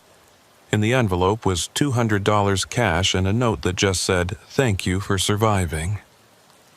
I never cashed his money. Every month an envelope would arrive, and I'd add it to a box in my closet. Maybe someday I'd donate it to a trucker's charity or a victim's fund. For For now, it was just a reminder that even in the darkest moments, people could choose to do the right thing. The nightmares continued, but they changed over time. Instead of reliving that night in the cabin, I'd dream about the truckers who didn't make it. They'd be sitting in my apartment drinking coffee, talking about their roots, their families, the lives that were stolen from them. Robert Henley was always there. The trucker from that other gurney telling me about his kids, showing me pictures of grandchildren he'd never meet. 3 years have passed now since that night in the blizzard. Dr. Thorne is serving life without parole in a maximum security prison. Jasper Whitman killed himself in his cell 6 months into his sentence, unable to face decades in a cage. The other members of the ring got various sentences, from 10 years to life, depending on their involvement. The trucking industry changed too.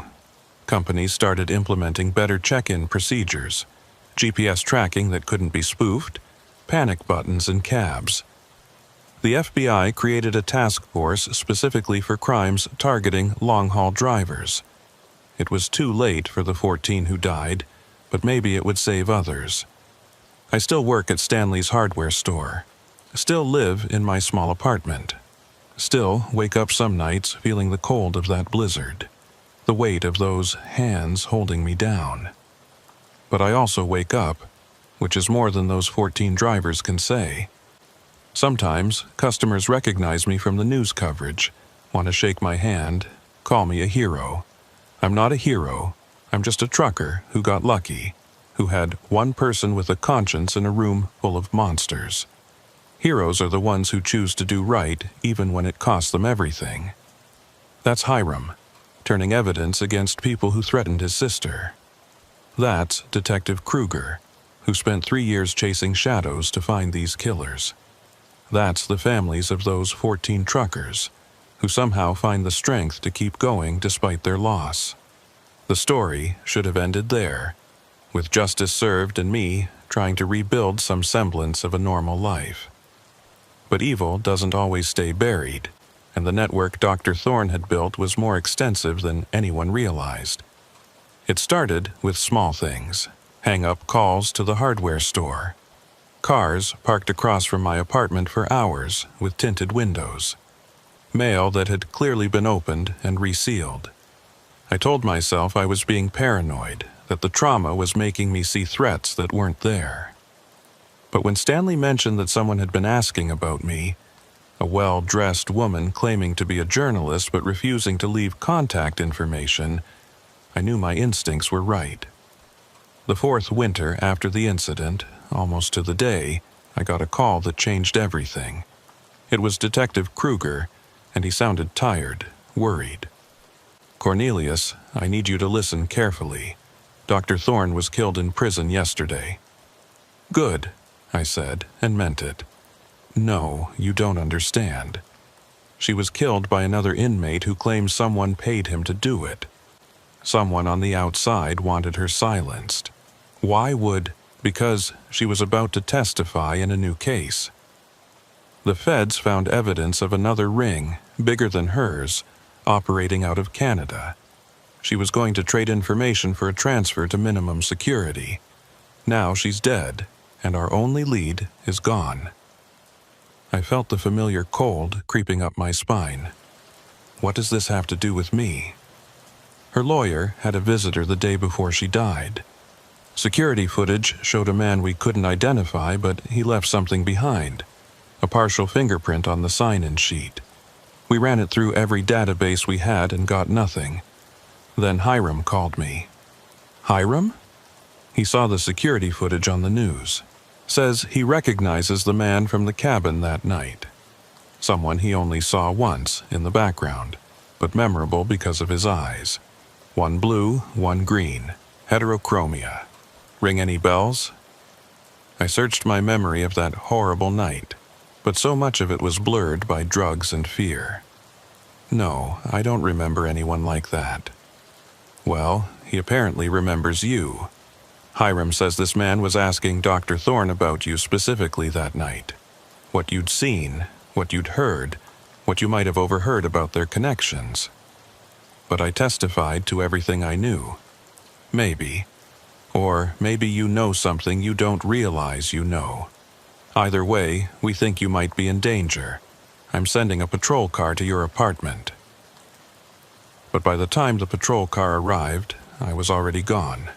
Call it trucker's instinct or just paranoia finally paying off, but I'd packed a go bag the moment Kruger mentioned the heterochromia. I went out to the back window, down the fire escape, and disappeared into the Fort Wayne night. I couldn't go to Stanley. I wouldn't put his family in danger. Couldn't go to any friends for the same reason. So I did what I'd done for 20 years. I got on the road.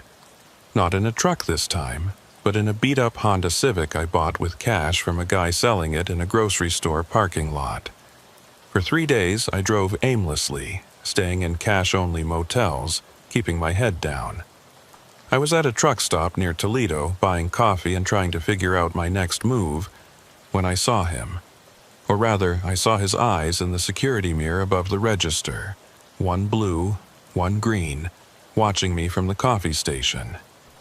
He was tall, thin, wearing an expensive suit that looked out of place among the truckers and travelers. When our eyes met in the mirror, he smiled and raised his coffee cup in a mock toast. I left my coffee on the counter and walked quickly but calmly toward the exit. He followed, not rushing, maintaining that same easy smile. In the parking lot, I broke into a run toward my car, but he called out, "Cornelius, let's talk. I have a proposition." I stopped, turned. He was standing by a black Mercedes, hands visible, clearly unarmed. Up close, those mismatched eyes were even more unsettling. "5 minutes," he said. "That's all I ask. Then you can run, call the police, whatever makes you feel safe. Talk from there," I said, keeping my distance. "My name is Victor Keene. I represent certain interests that were inconvenienced by Dr. Thorne's operation. Not morally, you understand, but financially. She was sloppy, drew attention, made the entire industry harder to manage." "Industry? You mean murdering truckers for their organs?" "I mean providing life-saving medical services to those who can afford them. But let's not debate ethics. I'm here to offer you something Dr. Thorne never could. Complete safety. In exchange for what? Silence. Complete and total silence. You've testified, justice was served, story over. But if more investigations happen, if more questions get asked, if you cooperate with this new Canadian inquiry, well, that would be problematic. You're threatening me. No, I'm offering you a business arrangement. $1 million deposited in any account you specify in exchange for your permanent relocation and silence. You disappear, we forget you exist, everyone wins. And if I refuse?" He sighed, pulled out his phone, and showed me a photo. It was Stanley's daughter, my niece, walking to school. The photo was dated yesterday. "Let me be clear," Victor said, his tone shifting from businesslike to ice-cold. "Dr. Thorne was an amateur who let emotion cloud her judgment. We are not amateurs. We don't need to harm you or your family. That's messy, draws attention. But we can make life very difficult. Stanley's business could fail. Your nephew could lose his college scholarship. Your ex-wife Rachel could have problems at her job. Death isn't the only threat, Cornelius. The FBI will protect them. The FBI couldn't protect Dr. Thorne in a maximum security prison. What makes you think they can protect civilians living normal lives?" He had a point, and we both knew it. The network he represented had resources, connections, patience. They could destroy lives without leaving fingerprints. "I need time to think," I said. 24 hours. Then I call you with account details." He handed me a burner phone. "Don't bother trying to trace it or record calls, and don't throw it away. It's how we'll know you're cooperating." He got in his Mercedes and drove away. leaving me standing in a truck stop parking lot, holding a phone that felt like a live grenade. I sat in my car for an hour, trying to think through options. Go to the FBI? They'd try to use me as bait, put my family at risk. Take the money and run? That made me complicit in future murders.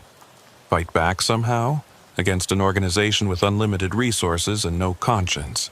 Finally, I called the one person who might understand, Hiram.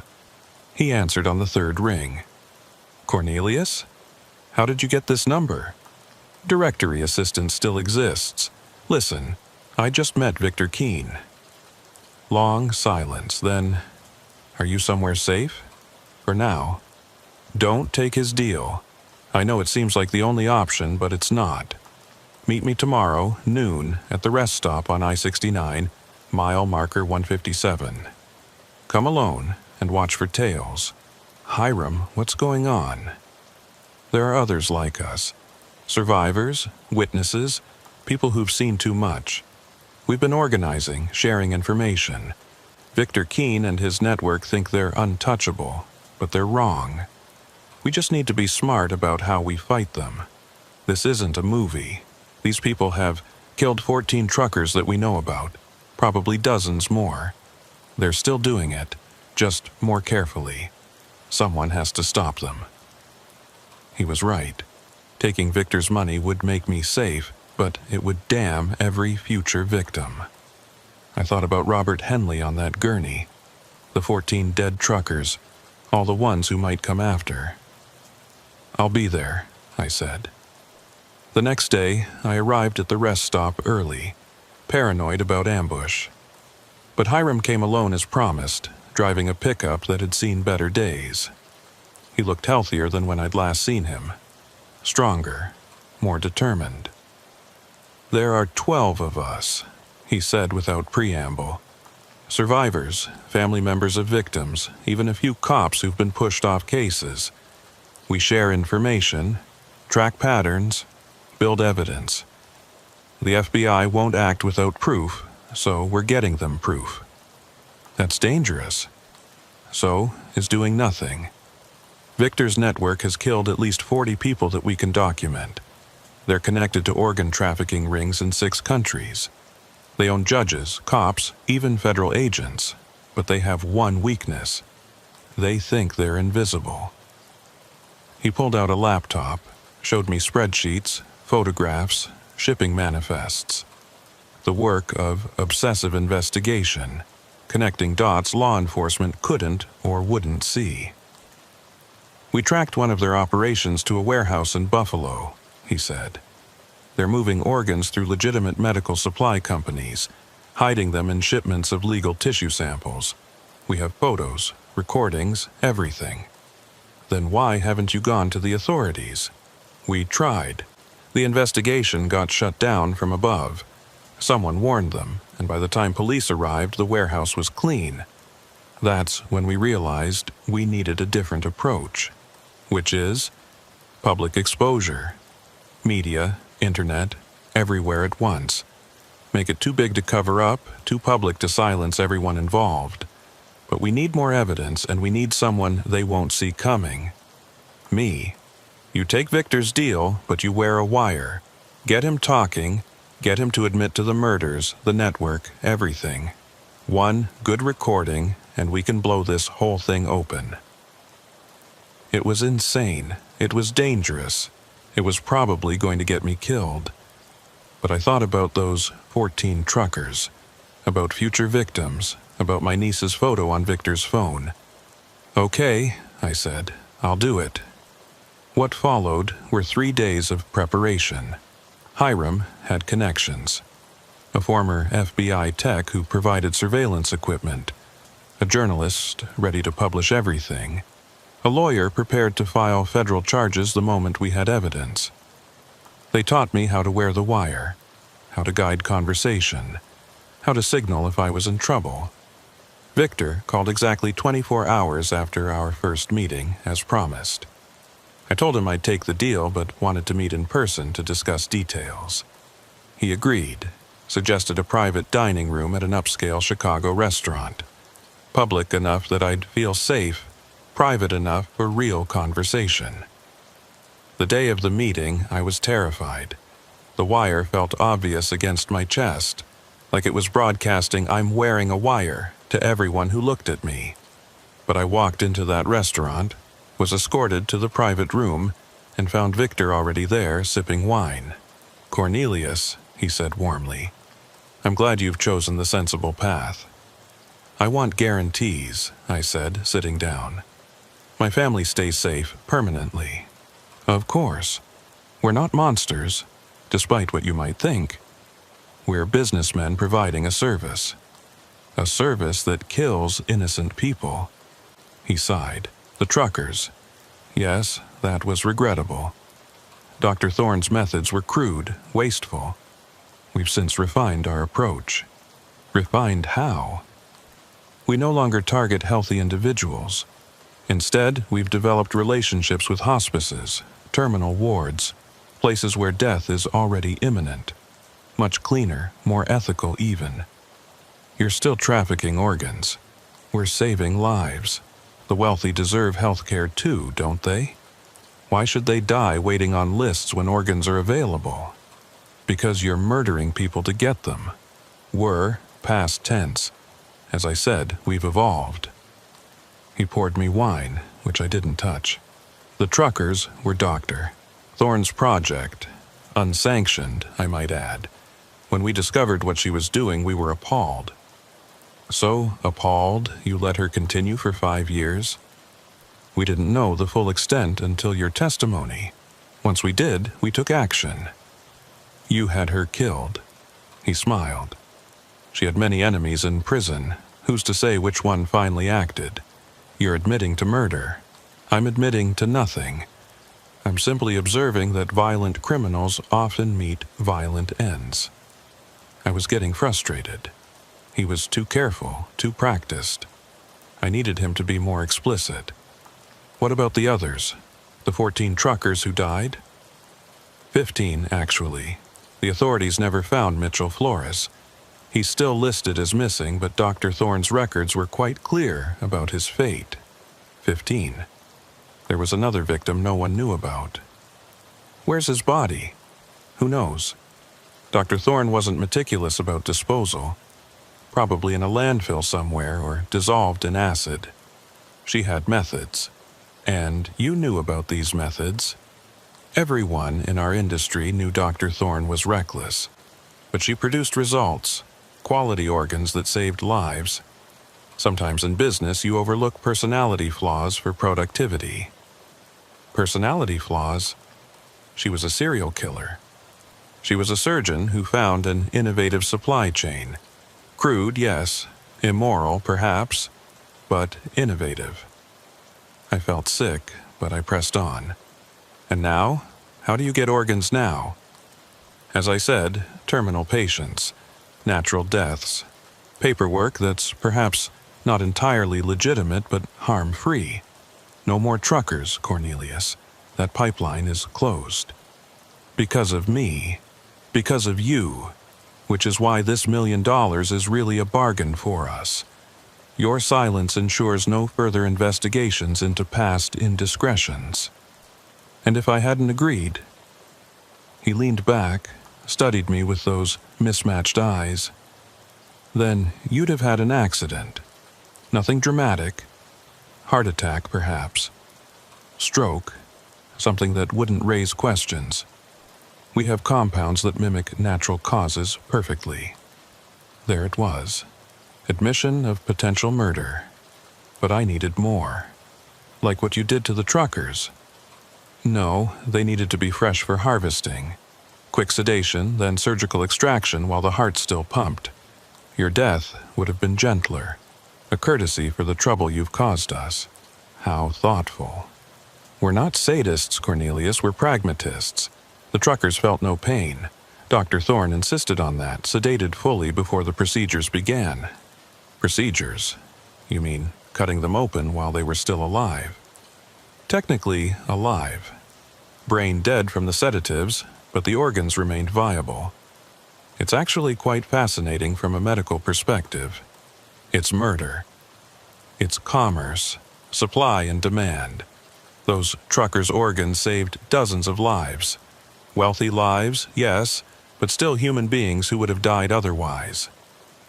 I wanted to reach across the table and strangle him, but I forced myself to stay calm. The wire was getting everything.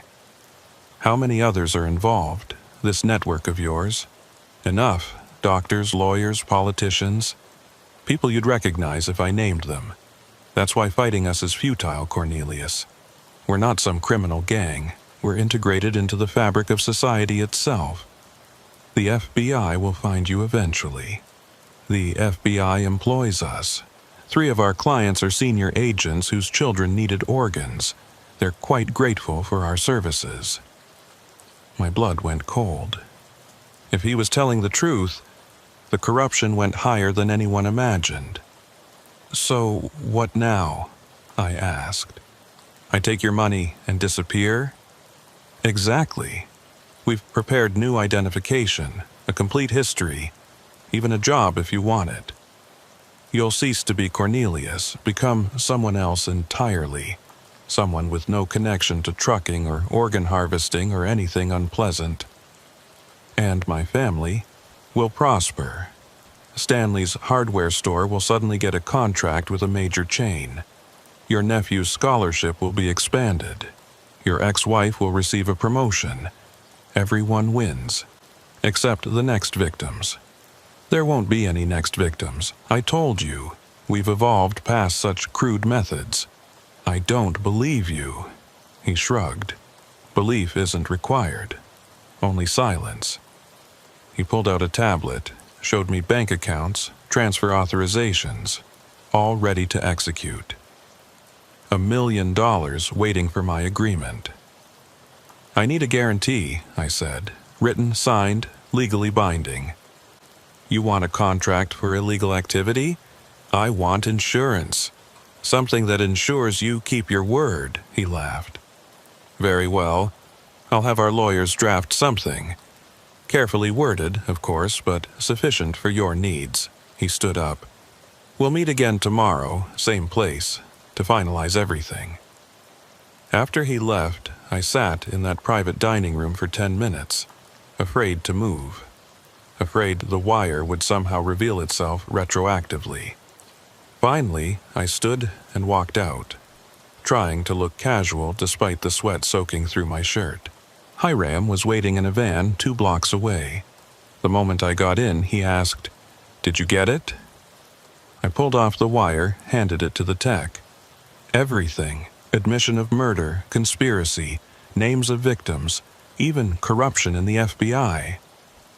The journalist, a woman named Patricia Knox, who'd been investigating organ trafficking for years, listened to the recording with tears in her eyes.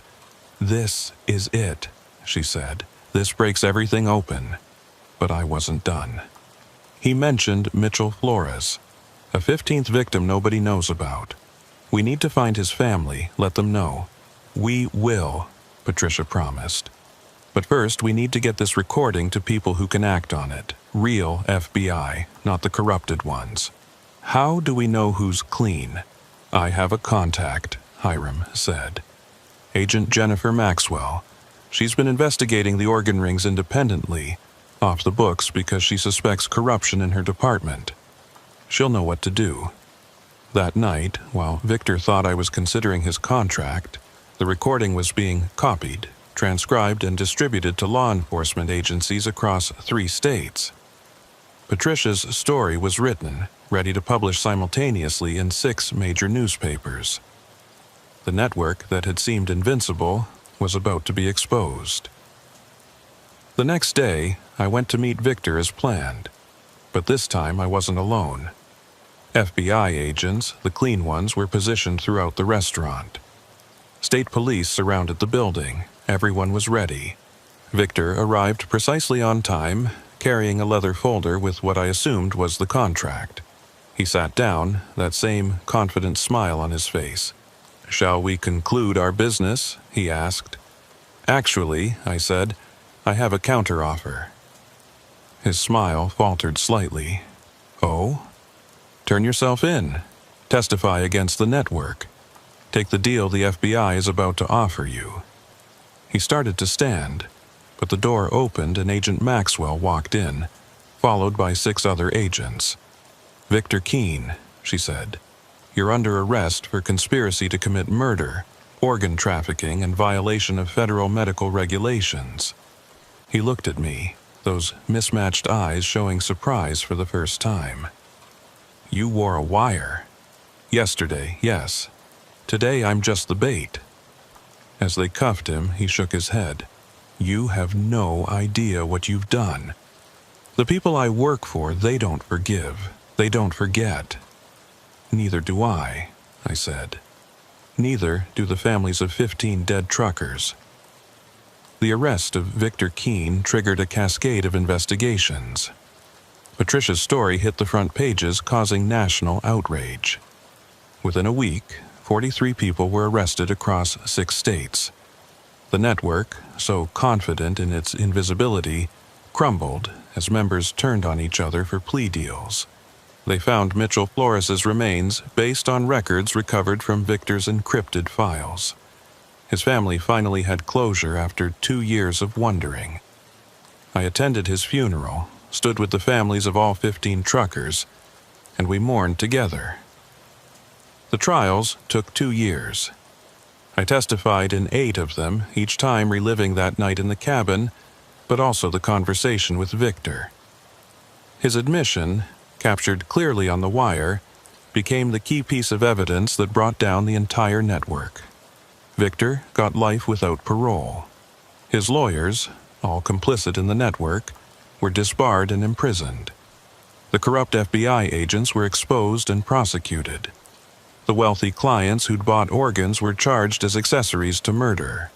But the real victory came when Congress passed the Truckers' Protection Act, mandating panic buttons in all commercial vehicles, regular check-ins for solo drivers, and severe penalties for crimes targeting transportation workers. It wasn't enough, could never be enough, but it was something. I never did take Victor's $1 million, but I didn't need to. The Truckers' Benevolent Association raised funds for all the survivors and victims' families. It wasn't a fortune, but it was enough to start over. I moved back to Fort Wayne, went back to work at Stanley's hardware store. The nightmares still come, but less frequently. I still flinch at medical smells, still check mirrors obsessively, still feel phantom eye fours in my arm. But I also feel something else: pride. We'd done what seemed impossible. A group of traumatized survivors and grieving families had brought down a criminal network that owned judges and cops. We'd proven that ordinary people, when they stand together, can fight back against extraordinary evil. Hiram and I stay in touch. He's a counselor now, working with trauma victims. His sister graduated college, became a social worker as planned. She helps victims of human trafficking, turning her brother's nightmare into purpose. Detective Kruger retired last year, but not before seeing every member of the network convicted. At his retirement party, he pulled me aside and said, "You know what the real victory was? Not the convictions.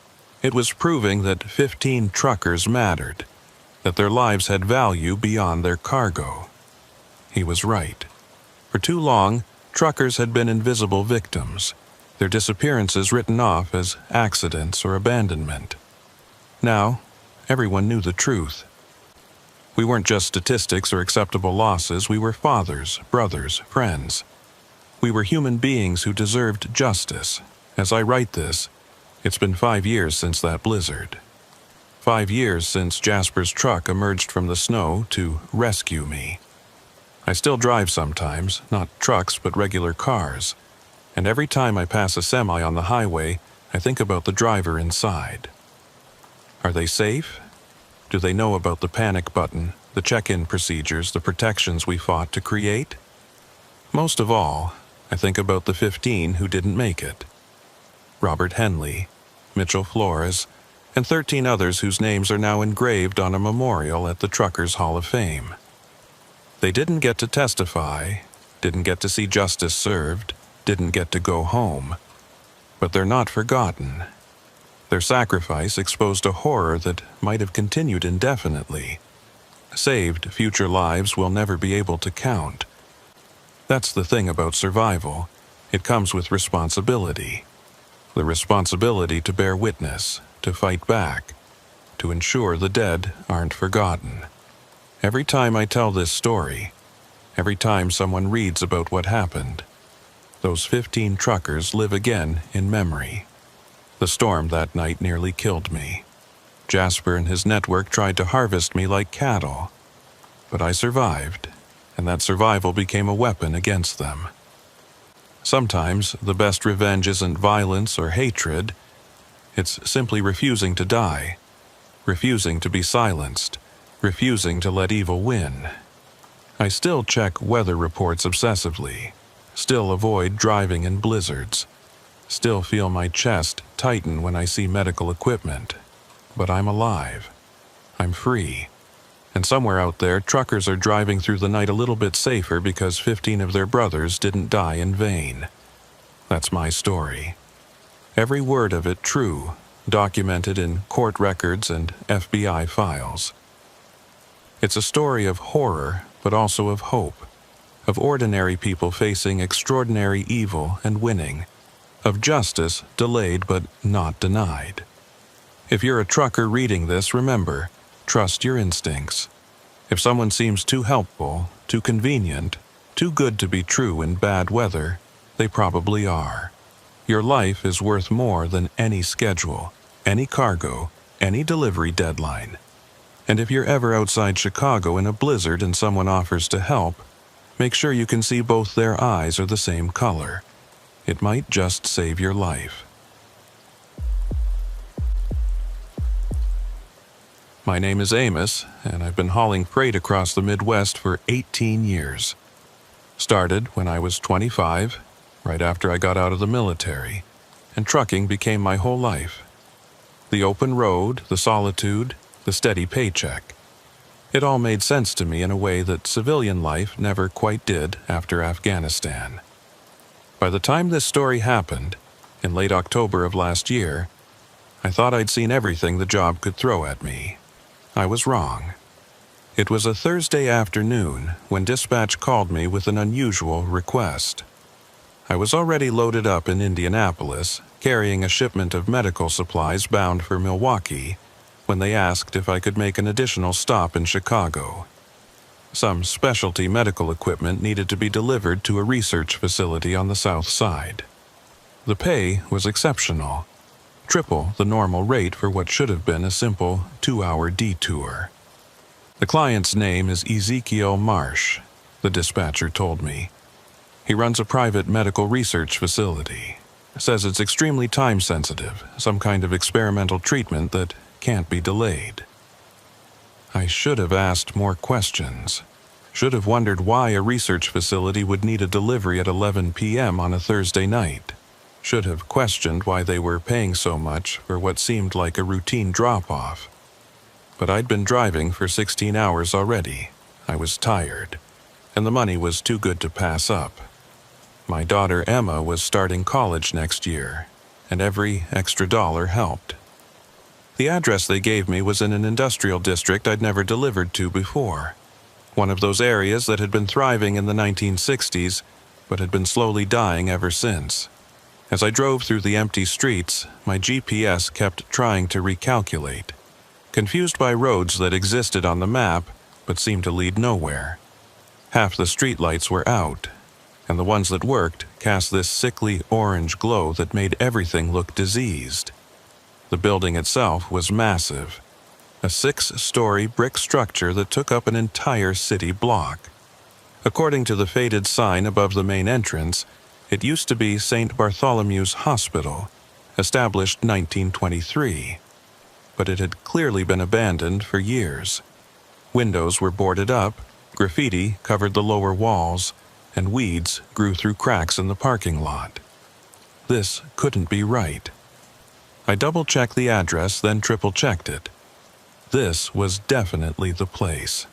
I tried calling the client, Ezekiel Marsh, using the number dispatch had given me. It rang once, Then a voice answered immediately, like he'd been waiting by the phone. "Amos, you're here? Excellent. I'll meet you at the loading dock on the east side of the building." His voice was cultured, educated, with just a trace of an accent I couldn't place. European, maybe, but filtered through years of American living. "Mr. Marsh, this building looks abandoned. Are you sure? Appearances can be deceiving. We maintain a low profile for security reasons. Valuable research, you understand. Please, the loading dock, east side." The loading dock was in better condition than the rest of the building, with newer concrete and functioning lights. As I backed my trailer up to the platform, a door opened and 3 men emerged. 2 were young, maybe mid-20s, wearing white lab coats that looked too clean, too new. The third was older, probably 60, with silver hair and piercing gray eyes. He walked with the confidence of someone used to being obeyed. "Mr. Amos," he said, extending his hand. "Ezekiel Marsh. Thank you for accommodating our unusual schedule."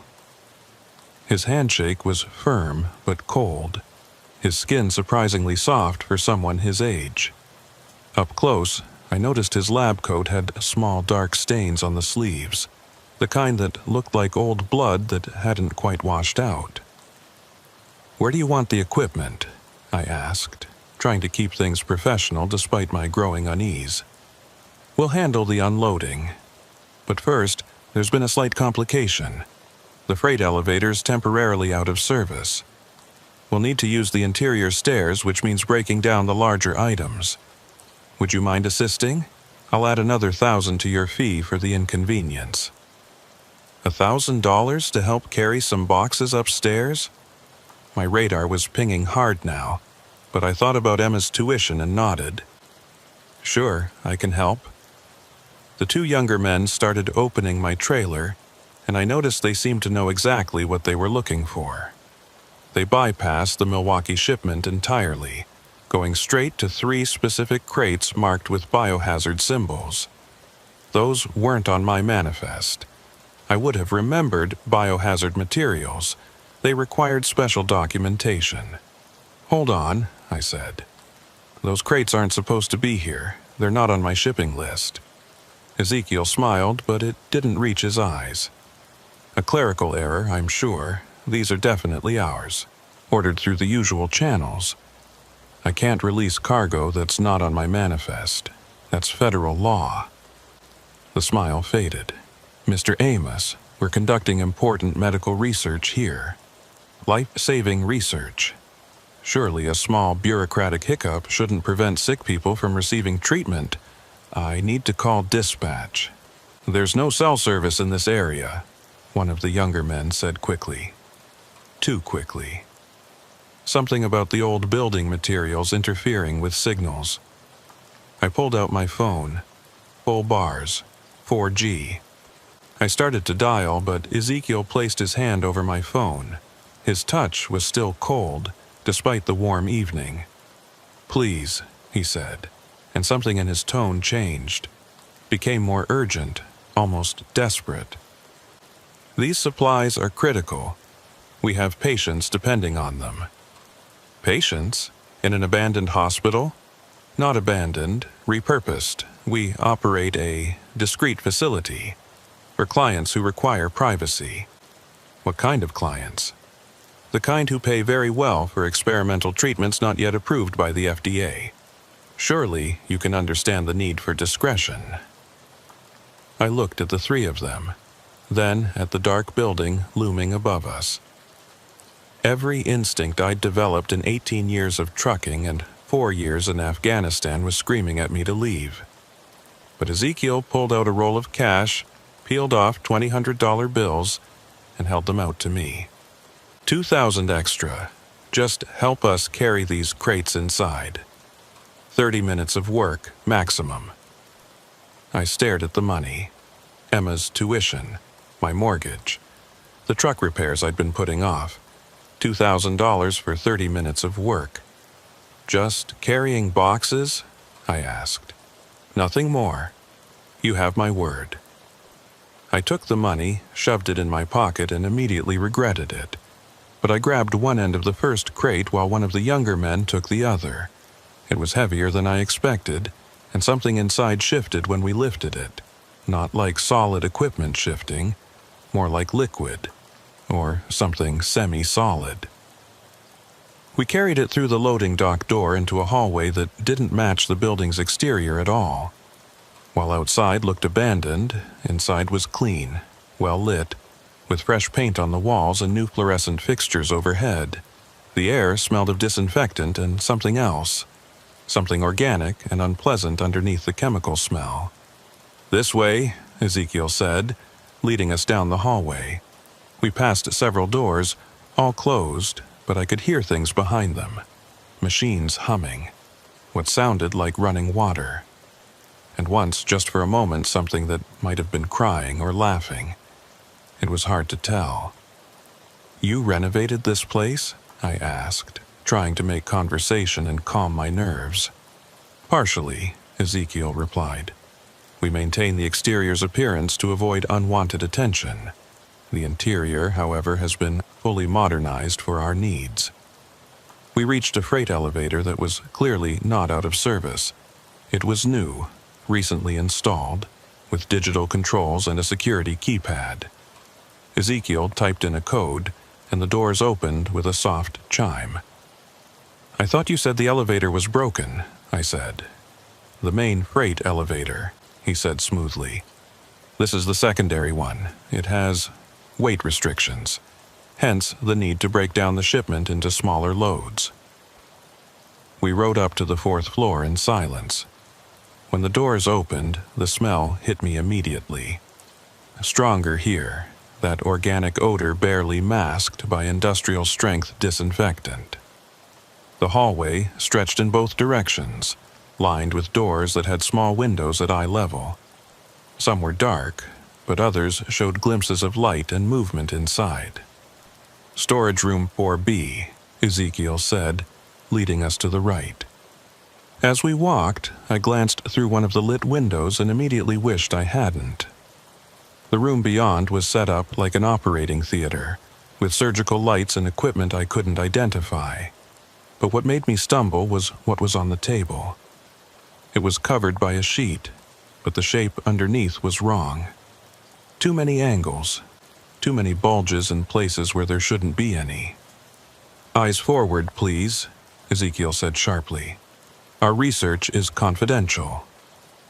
We reached room 4B, and Ezekiel unlocked it with another keypad code. Inside was what looked like a legitimate storage area. Shelves lined with medical supplies, refrigeration units humming against one wall, boxes neatly labeled and stacked. We set the crate down, and I was ready to leave, but the younger men were already heading back for the next one. "2 more trips," Ezekiel said. "Then you're done." The second trip was worse because now I knew what to listen for. Behind those closed doors I could hear more sounds. Machinery definitely, but also voices. Muffled, indistinct, but definitely human.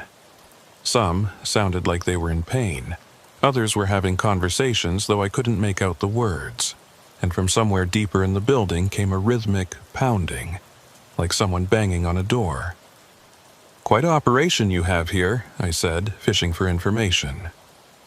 "We're proud of our work," Ezekiel replied. "We're pushing the boundaries of medical science. Treatments that were thought impossible just years ago are now within reach." "What kind of treatments?" "Gene therapy, organ regeneration, life extension. The future of medicine is being written in buildings like this, Mr. Amos, away from the suffocating regulations and ethical hand-wringing of traditional institutions." We deposited the second crate and headed back for the third. By now, my nerves were completely shot. I just wanted to get the last crate delivered and get out of there. But as we were loading it onto a hand truck at the loading dock, I heard something that made my blood freeze. A voice coming from inside the crate itself. Muffled, weak, but definitely human. "Please, someone, help me." I dropped my end of the crate immediately and it hit the ground with a crash. The two younger men exchanged panicked looks, and Ezekiel's face went from friendly to furious in an instant. "What's in this crate?" I demanded, backing away. "Nothing that concerns you," Ezekiel said, his voice ice cold now. "You've been paid. Complete the delivery. There's someone in there. You're mistaken. The contents shifted, that's all. Sometimes the preservation fluids can create air pockets that sound like preservation fluids. What the hell are you preserving?" The voice came again, louder this time. "Help! Can anyone hear me? Please!" It was a man's voice, terrified, desperate. I moved toward the crate, but one of the younger men stepped in front of me. He'd pulled back his lab coat, revealing a pistol tucked into his waistband. "I think you should leave now," he said.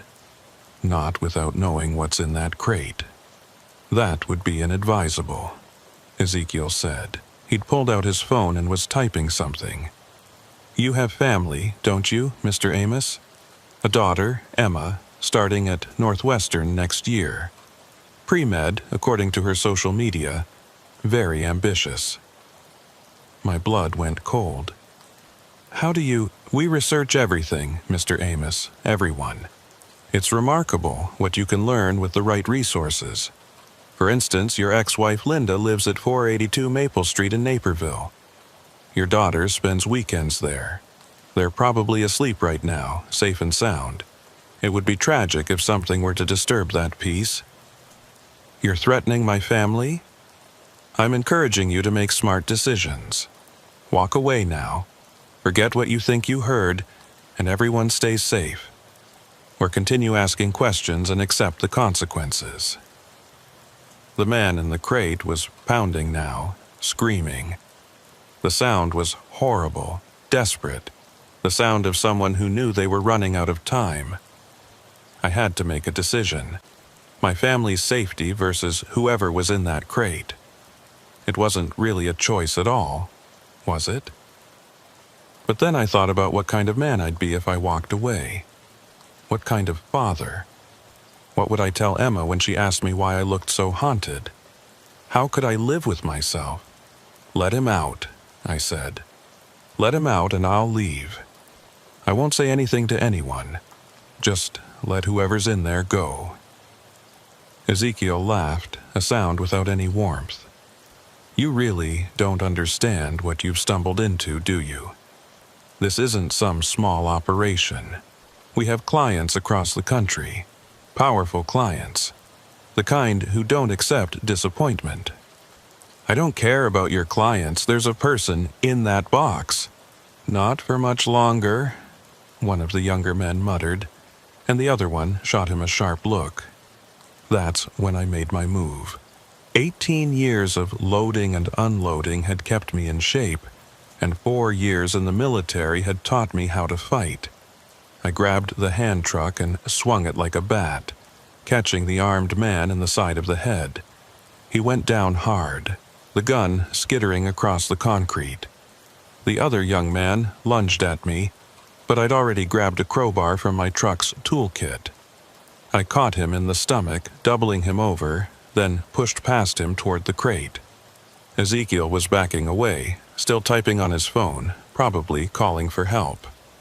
I jammed the crowbar into the crate's lid and started prying. The wood splintered, revealing some kind of complex locking mechanism underneath. But I could see air holes now, and fingers pushing through them, desperate, grasping. "Hold on," I shouted. "I'm getting you out." "Behind you," the voice inside warned. I spun just as the man I'd hit with the hand truck was getting up, reaching for his gun. I threw the crowbar at him, making him duck, then rushed him. We went down together, wrestling for the weapon. He was younger, but I was bigger, and desperation gave me strength. I managed to get the gun away and scrambled to my feet, pointing it at all three of them. "Open the crate," I ordered. "You have no idea what you're doing," Ezekiel said. "The person in there isn't who you think they are. They're not innocent. I don't care. Open it." Ezekiel nodded to one of his men, who pulled out a keycard and swiped it across a reader on the crate's lock. There was a beep, then a click, and the lid popped open. The man inside sat up gasping, his face pale and sweaty, his clothes soaked with some kind of clear fluid. He was middle-aged, balding, wearing what looked like a hospital gown. His arms were covered in injection marks, and there was a bandage around his head that was seeping blood. "Thank God," he gasped. "Thank you. I thought I was going to die in there." "Who are you?" I asked, keeping the gun trained on Ezekiel and his men. "My name is Dr. Harold Crenshaw. I was a researcher here, until I found out what they were really doing, which is, they're not conducting medical research. They're harvesting, taking organs, tissue, bone marrow from living subjects, some voluntary, desperate people who need money. Others," he looked at me with haunted eyes, "others aren't so willing." "You're delusional," Ezekiel said calmly. "Dr. Crenshaw suffered a psychotic break. We were transporting him to a psychiatric facility for treatment." "In a shipping crate?" I asked. "He became violent. It was for his own safety." Dr. Crenshaw laughed bitterly. "My own safety? You were taking me to the disposal site. I know too much. Just like Dr. Patterson knew too much. And Nurse Williams. And all the others who asked too many questions." "We need to go," I said to Crenshaw. "Can you walk?" He nodded, climbing out of the crate on shaky legs. "There are others," he said. "Other people in the building. Patients, subjects, whatever you want to call them. We can't leave them." "We're leaving now," I said, backing toward my truck while keeping the gun on Ezekiel. "You won't make it 2 blocks," Ezekiel said. "I've already alerted security. They'll be here in minutes." As if on cue, I heard vehicles approaching, multiple engines coming fast. We had maybe 30 seconds before they arrived. "Get in the truck," I told Crenshaw, but he was shaking his head. "I can't leave them. Room 3C. There's a young woman there, Sarah. She's only 22. They took her kidney last week and they're planning to take the other one tomorrow. And room 3F, there's a man named James. They've been draining his bone marrow for months. We can't save everyone," I said, pulling him toward the truck. "We need to get out and call the police." "The police won't come," Ezekiel said, with that cold smile. "We have arrangements, understandings. You'd be surprised how many people benefit from our work." The vehicles were getting closer. I could see headlights now, 3 sets, converging on the loading dock. We were out of time. I made a split-second decision that probably saved our lives. Instead of trying to run to my truck, which was blocked in by the approaching vehicles, I grabbed Dr. Crenshaw and pulled him back into the building. Ezekiel's eyes widened in surprise. "Lock it down!" he shouted to his men. But we were already through the door, running down that too-clean hallway. Behind us, I heard Ezekiel yelling orders, feet pounding on concrete, radios crackling. The building that had seemed so quiet and controlled was suddenly alive with activity. Doors were opening, voices shouting, alarms beginning to wail. "This way," Crenshaw gasped, pulling me left at an intersection. "There's another exit through the old emergency room." We ran past more doors with those little windows, and now faces were pressed against them. Some looked desperate, others resigned. A few seemed barely conscious. How many people were being held here? "We have to help them," Crenshaw said again. "We help them by getting out and bringing real cops," I replied, though the image of those faces would haunt me forever. We burst through a set of double doors into what had once been the hospital's emergency room. It was mostly stripped now, just empty beds and broken equipment pushed against the walls. But there was an exit sign glowing above a door on the far side. That's when someone stepped out from behind an overturned gurney. Not one of Ezekiel's lab-coated assistants, but a massive man in security gear, carrying what looked like a tactical shotgun. His name tag read, Obadiah. "Mr. Marsh wants you to return to the loading dock," he said, his voice surprisingly soft for such a large man. "Both of you." I still had the pistol I'd taken, and I raised it, though my hands were shaking. "We're leaving." Obadiah shook his head slowly. "No, sir, you're not. That pistol has no bullets. Mr. Jonas never keeps it loaded. Too much liability, he says." My heart sank. I pulled the trigger anyway. Click, empty. "Now," Obadiah continued, "you can come quietly, or I can make you come. Mr. Marsh prefers the first option. Less mess." "You know what they're doing here?" I asked. "You know they're killing people." "I know they're paying me very well not to ask questions," Obadiah replied. "Been doing that for 3 years now. Not about to stop because some truck driver got curious." Dr. Crenshaw stepped forward. "Obadiah, you helped me with my research when I first started. Remember? We talked about your daughter, how she wants to be a doctor someday. Is this the kind of medicine you want her practicing?" Something flickered in Obadiah's eyes. Doubt, maybe, or shame. But he steadied the shotgun. "My daughter's medical school isn't going to pay for itself, Doc.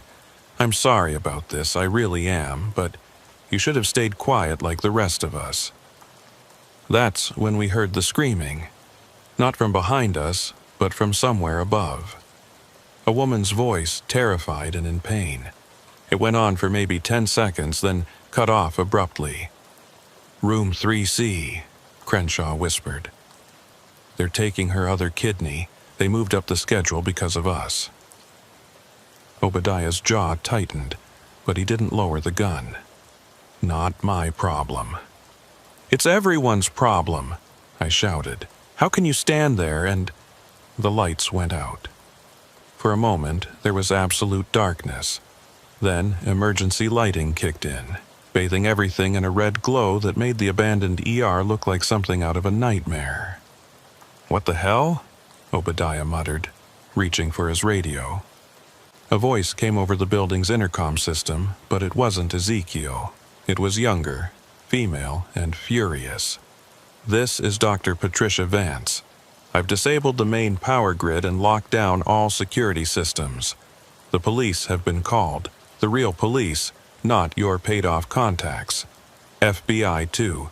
You have 5 minutes before they arrive." Ezekiel's voice crackled over Obadiah's radio. "Code Black. All security to the server room. Protect the data at all costs." Obadiah looked torn, glancing between us and the door. The radio squawked again. "Obadiah, where are you? We need you at the servers now." "Go," I said. "Stop them from destroying evidence. Maybe it'll count for something when the cops get here." He stared at me for a long moment, then lowered the shotgun. "4th floor," he said quietly. "Room 4J. That's where they keep the kids." "Kids?" My blood went cold. "Runaways mostly, nobody to miss them." He looked sick saying it. I never went in there, couldn't, but I knew. He turned and ran toward the stairwell, either to help Ezekiel or to stop him, I couldn't tell. "We have to get them," Crenshaw said immediately. "The cops will be here in 5 minutes. Ezekiel will kill them all before then, destroy all the evidence, including the witnesses." He was right. I could already smell smoke coming from somewhere above. They were burning documents, probably destroying hard drives, eliminating any trace of what they'd done. And if they were willing to kill evidence— "Let's go," I said. We ran for the stairs, taking them 2 at a time. The 2nd floor was chaos. People in lab coats running with boxes of files, security guards shouting orders, smoke beginning to fill the hallways. Nobody paid attention to us in the confusion. The third floor was worse. Some of the doors were open now, and patients were stumbling out. Men and women in hospital gowns, some with fresh surgical scars, others barely able to walk. They looked confused, terrified, lost. "Emergency exit is that way," Crenshaw shouted to them, pointing toward the far end of the hall. "Get out now!" Some listened and ran. Others seemed too traumatized or drugged to understand. We couldn't save them all. We had to focus on the kids. The fourth floor was eerily quiet compared to the chaos below. The smoke was thicker here, and I could see flames flickering through some doorways. They were destroying everything. Room 4J was at the end of the hall. The door was locked, but I still had the empty pistol, and I used it to smash the lock mechanism. The door swung open, revealing a scene that still appears in my nightmares. 6 kids, ranging from maybe 10 to 16, all in hospital beds. IV lines in their arms, monitoring equipment beeping steadily. They were unconscious or sedated, I couldn't tell which. Charts at the foot of each bed listed blood types, tissue compatibility markers, and scheduled procedures. "Help me disconnect them," Crenshaw said, already moving to the nearest bed. It was a girl, maybe 13, with dark hair and a pale face. As he removed her IV, her eyes fluttered open. "Are you my doctor?" she asked groggily. "I'm getting you out of here," he said. "Can you walk?" She tried to sit up, wobbled, then nodded. "I think so." We worked quickly, disconnecting IVs, helping kids sit up, supporting those who could barely stand. One boy, probably 15, was more alert than the others. "Are you cops?" he asked. "No, but they're coming," I said. "We need to get you all out before—" The door slammed shut behind us. Ezekiel stood there with 2 security guards, and this time their guns were definitely loaded. "I'm disappointed, Mr. Amos," he said. "You could have walked away. Now you're going to disappear, just like Dr. Crenshaw was supposed to." "The FBI is coming," I said, trying to sound more confident than I felt. "No, they're not. Dr. Vance's little stunt was impressive, but we have protocols for such situations. The calls were intercepted, redirected. A hazmat team will arrive shortly. Our hazmat team. They'll find a terrible chemical spill, no survivors, and the building will be condemned and demolished within the week. You're insane. I'm practical. Do you know how much a young, healthy heart is worth on the black market? A liver, kidneys? These children are worth millions, and their absence won't even be noticed. They're nobody. Runaways, drug addicts, throwaways. They're kids, I shouted. They're inventory, he corrected coldly. And you're disrupting my supply chain. One of the kids, the alert boy, suddenly spoke up. "I'm not nobody. My name is Michael Torres. I'm from Cicero. My mom's name is Maria, and she's looking for me. She never stopped looking." The girl Crenshaw had woken added, "I'm Jennifer Huang. I have a sister. She thinks I'm dead, but I'm not." One by one, the other kids started saying their names, their voices getting stronger. David, Ashley, Carlos, Brittany. They weren't inventory, they were people, and they were done being silent. Ezekiel's face twisted with annoyance. "Enough! Sedate them all. We'll move them to the backup facility." That's when everything happened at once. The window behind Ezekiel exploded inward. Not from a gunshot or explosion, but from a fire axe wielded by someone outside. A woman in a lab coat climbed through. Dr. Patricia Vance, I assumed. She was younger than I'd expected, maybe 30, with fierce eyes and blood on her hands from the broken glass. "The real FBI is here," she announced. "I sent the evidence directly to their cybercrimes division. Locations of all your facilities, client lists, financial records, everything." Ezekiel spun toward her, and I took my chance. I grabbed a metal IV stand and swung it like a club, catching one guard in the knee. He went down, screaming. Crenshaw, showing more courage than I'd expected, tackled the other guard's legs. Ezekiel pulled out a small pistol, but Patricia was already moving. She had a syringe in her hand, and she plunged it into his neck before he could aim. He dropped the gun, his eyes going wide. "Succinylcholine," she said calmly. "Paralytic agent. You'll be fully conscious, but unable to move for the next 20 minutes. Long enough for the authorities to arrive." Ezekiel collapsed, his eyes darting frantically but his body completely still. The guards were down, one unconscious, the other moaning and clutching his knee. "We need to go," Patricia said. "I set fires in the lab areas to destroy their biological samples, but it's spreading faster than I planned." We could hear sirens now, real ones, getting closer. But we could also hear the building groaning, feel the heat rising through the floors. We had minutes, maybe less. "Can they walk?" Patricia asked, looking at the kids. "We'll carry them if we have to," I said.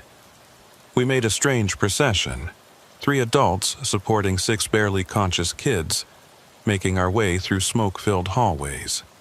Other patients had found their way out of their rooms and were following us, a growing crowd of the wounded and traumatized. The stairwell was full of smoke. We couldn't see more than a few feet ahead, and the kids were coughing, struggling to breathe. I picked up the smallest one, a girl who couldn't have been more than 11, and carried her. Crenshaw and Patricia each supported 2 others, while Michael, the most alert, helped guide the last one. 3 floors, 2 floors. The heat was getting worse, and I could hear the fires spreading above us, eating through the old building's bones. We burst through the first-floor door into the main lobby, where chaos reigned. FBI agents in tactical gear were pouring through the front entrance. Some of Ezekiel's security guards were surrendering, hands up, while others were trying to flee through side exits. Paramedics were setting up triage areas, and firefighters were running hoses into the building. "We've got kids here," I shouted. "They need medical attention." Paramedics rushed over, taking the children from us, checking vitals, starting oxygen.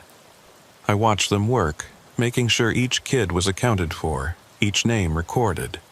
They weren't going to disappear again. An FBI agent approached me, weapon drawn but not aimed. "Are you Amos?" I nodded, suddenly exhausted.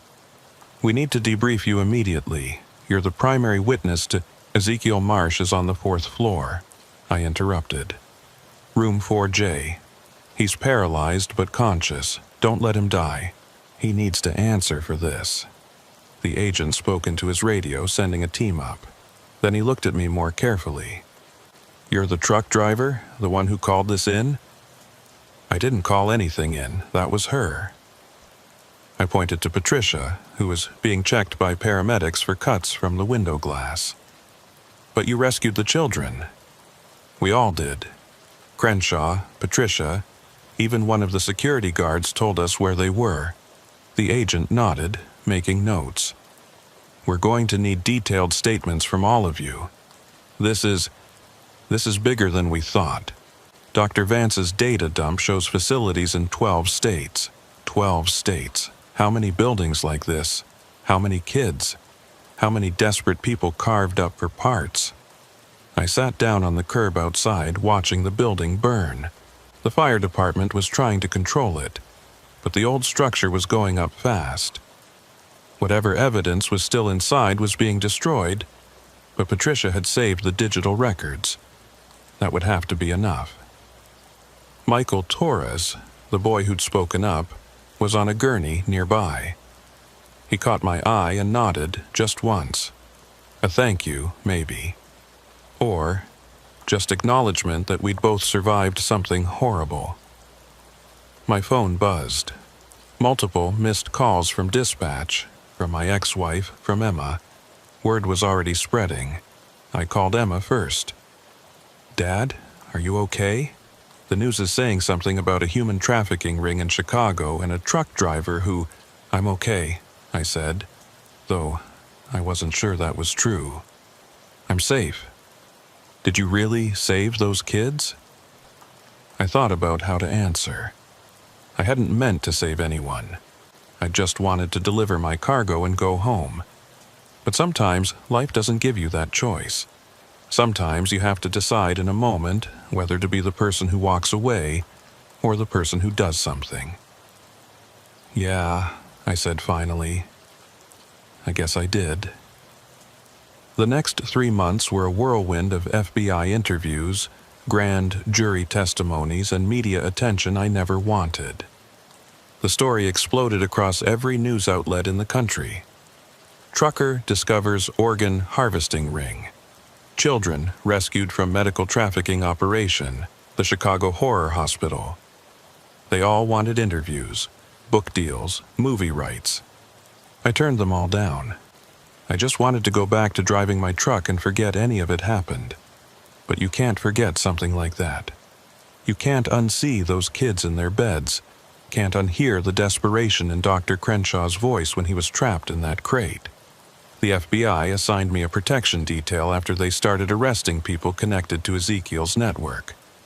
Turns out, he wasn't lying about having powerful clients. 3 state senators, a federal judge, 2 hospital administrators, and a pharmaceutical executive were all indicted. The trials were scheduled to begin in January, and I was going to be the star witness. The prosecution said my testimony, combined with Dr. Patricia Vance's data dump and the physical evidence recovered from the building, would ensure convictions. But Ezekiel himself was a problem. The paralytic drug Patricia had injected him with had caused complications. He'd had a stroke while in custody, leaving him partially paralyzed and unable to speak clearly. His lawyers were arguing he was incompetent to stand trial, that his condition made it impossible for him to assist in his own defense. It was bullshit. His eyes were still sharp, still calculating, but it was slowing everything down. Meanwhile, the kids we'd rescued were recovering in various foster homes and facilities. Michael Torres had been reunited with his mother, and the video of their reunion had gone viral. Jennifer Huang's sister had flown in from Seattle, sobbing when she saw her. The others were slowly piecing their lives back together with counseling and medical care. But there were complications. Medical complications. Whatever had been done to those kids in that building had left lasting damage. They all had organ damage to varying degrees, compromised immune systems, psychological trauma that might never fully heal. The youngest girl, the one I'd carried down the stairs, had developed kidney failure and needed dialysis 3 times a week. Dr. Crenshaw, who'd become something of a friend through all this, explained it to me one day over coffee. They were being systematically prepared for harvesting. Small doses of immunosuppressants to make their organs more viable for transplant. Careful monitoring of their blood chemistry. Selective damage to create scarcity. Scarcity? If a child has 2 healthy kidneys, you might wait for the perfect buyer. But if one kidney is failing, suddenly the other becomes much more valuable. Supply and demand, even in horror. I wanted to throw up. How could you work there? How could you not know? He stared into his coffee. I did know. Part of me anyway.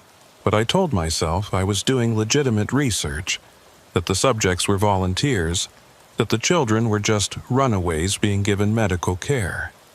I was very good at lying to myself until I couldn't anymore. What changed? I found out about the disposal protocols. What happened to subjects who were no longer useful? There's a crematorium in the basement, industrial grade.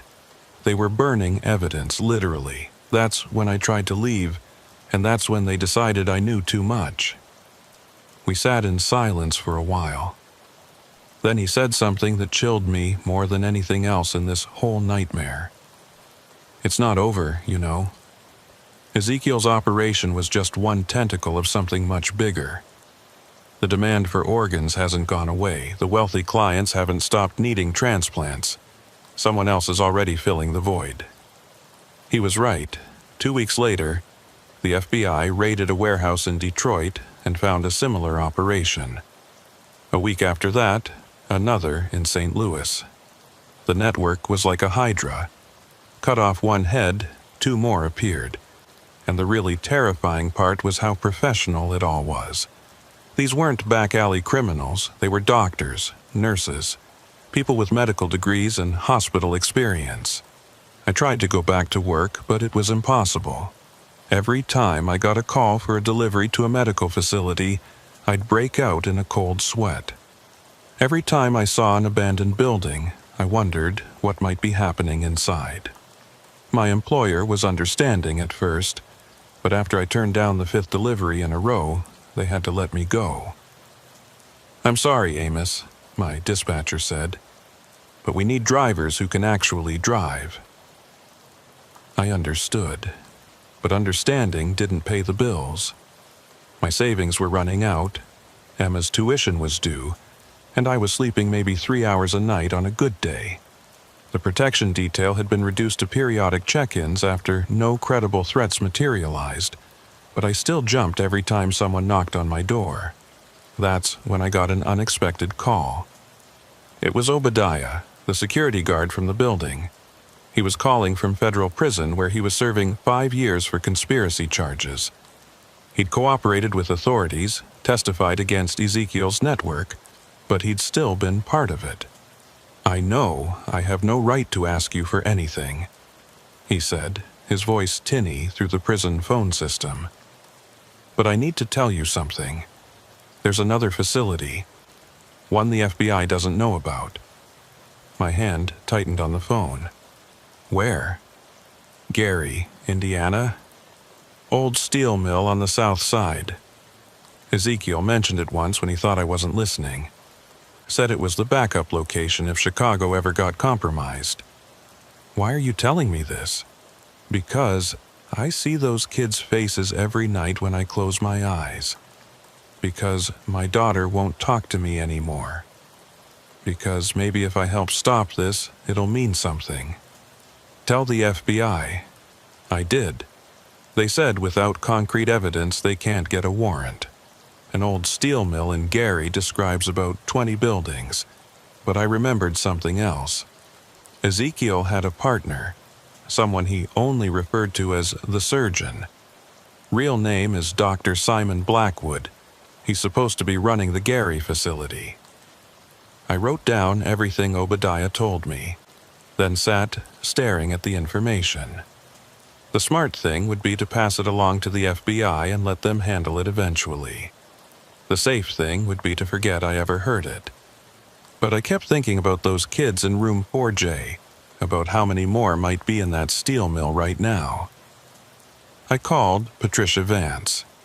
She'd become something of an activist since the Chicago incident, using her medical knowledge to expose organ trafficking networks. She answered on the second ring. "Amos, are you okay?" I told her about Obadiah's call, about the Gary facility. She was quiet for a long moment. "We can't go to the FBI with this," she said finally. "Not yet. If there's a leak, if someone tips off this Dr. Blackwood, he'll disappear everyone and everything, just like Ezekiel tried to do. So what do? We get proof, photos, documents, something concrete that forces the FBI to act immediately. Patricia, I'm a truck driver, not a private investigator. You're a truck driver who saved 6 kids and exposed a multi-state trafficking ring. You're exactly who we need." I wanted to say no. Every rational part of my brain was screaming at me to stay away, to let someone else handle it. But I couldn't stop thinking about that 11-year-old girl on dialysis, about Michael Torres reuniting with his mother, about all the kids who might not get rescued if we waited for official channels. "When?" I asked. "Tonight. The longer we wait, the more chance they have to move operations." That evening, Patricia picked me up in a rented van. She'd brought equipment, cameras with night vision, a drone for aerial surveillance, bolt cutters, and disturbingly, a small medical kit just in case, doctor. Crenshaw was with her, looking nervous but determined. "You didn't have to come," I told him. "Yes, I did. I helped create this monster. I need to help destroy it." The drive to Gary took about an hour. The city had been dying for decades, ever since the steel industry collapsed and whole neighborhoods were abandoned. The perfect place to hide something horrible. The mill Obadiah had described was a massive complex of rusted buildings and broken windows, surrounded by a chain-link fence that had seen better days. From the outside, it looked completely abandoned. No lights, no vehicles, no signs of life. But Patricia's drone spotted something interesting. Fresh tire tracks leading to a loading dock on the north side, and what looked like new ventilation equipment on one of the roofs. "Someone's been here recently," she said, studying the drone footage on her tablet. We found a section of fence that had been cut and poorly repaired, slipped through, and made our way across the overgrown lot. The place felt wrong, the same way Ezekiel's building had felt wrong. Too quiet, too still, like it was holding its breath. The loading dock door was locked, but it was a cheap padlock that Patricia's bolt cutters handled easily. Inside was darkness so complete it seemed solid. We used our flashlights sparingly, not wanting to announce our presence. The first floor was genuinely abandoned. Rusted machinery, broken glass, graffiti from urban explorers. But Patricia found something the casual observer would miss. Fresh scratches on the floor near a service elevator, like something heavy had been dragged recently. The elevator itself was supposedly out of service, but when Crenshaw pried open the control panel, he found modern wiring hidden behind the old mechanisms. "This is still functional," he whispered. "Someone's maintaining it." We took the stairs instead, not trusting the elevator. The second floor was more of the same abandonment, but on the third floor, things changed. The dust patterns were wrong. Paths through the grime where people had walked recently. Some doors had new locks installed, and there was that smell again. Disinfectant trying to mask something organic. Patricia was documenting everything with her camera when we heard it. Voices coming from somewhere above. We froze, listening. It was muffled, but definitely human speech. Multiple people having a conversation. We crept up to the fourth floor, where the voices were clearer. Light was coming from under one door at the end of the hall. As we got closer, we could make out words. "Schedule for tomorrow. 3 procedures, all high-priority clients." "Do we have the necessary inventory?" 2 confirmed. Still waiting on the 3rd. "The courier should arrive tonight. Make sure receiving is ready." Courier. Arriving tonight. They were expecting someone.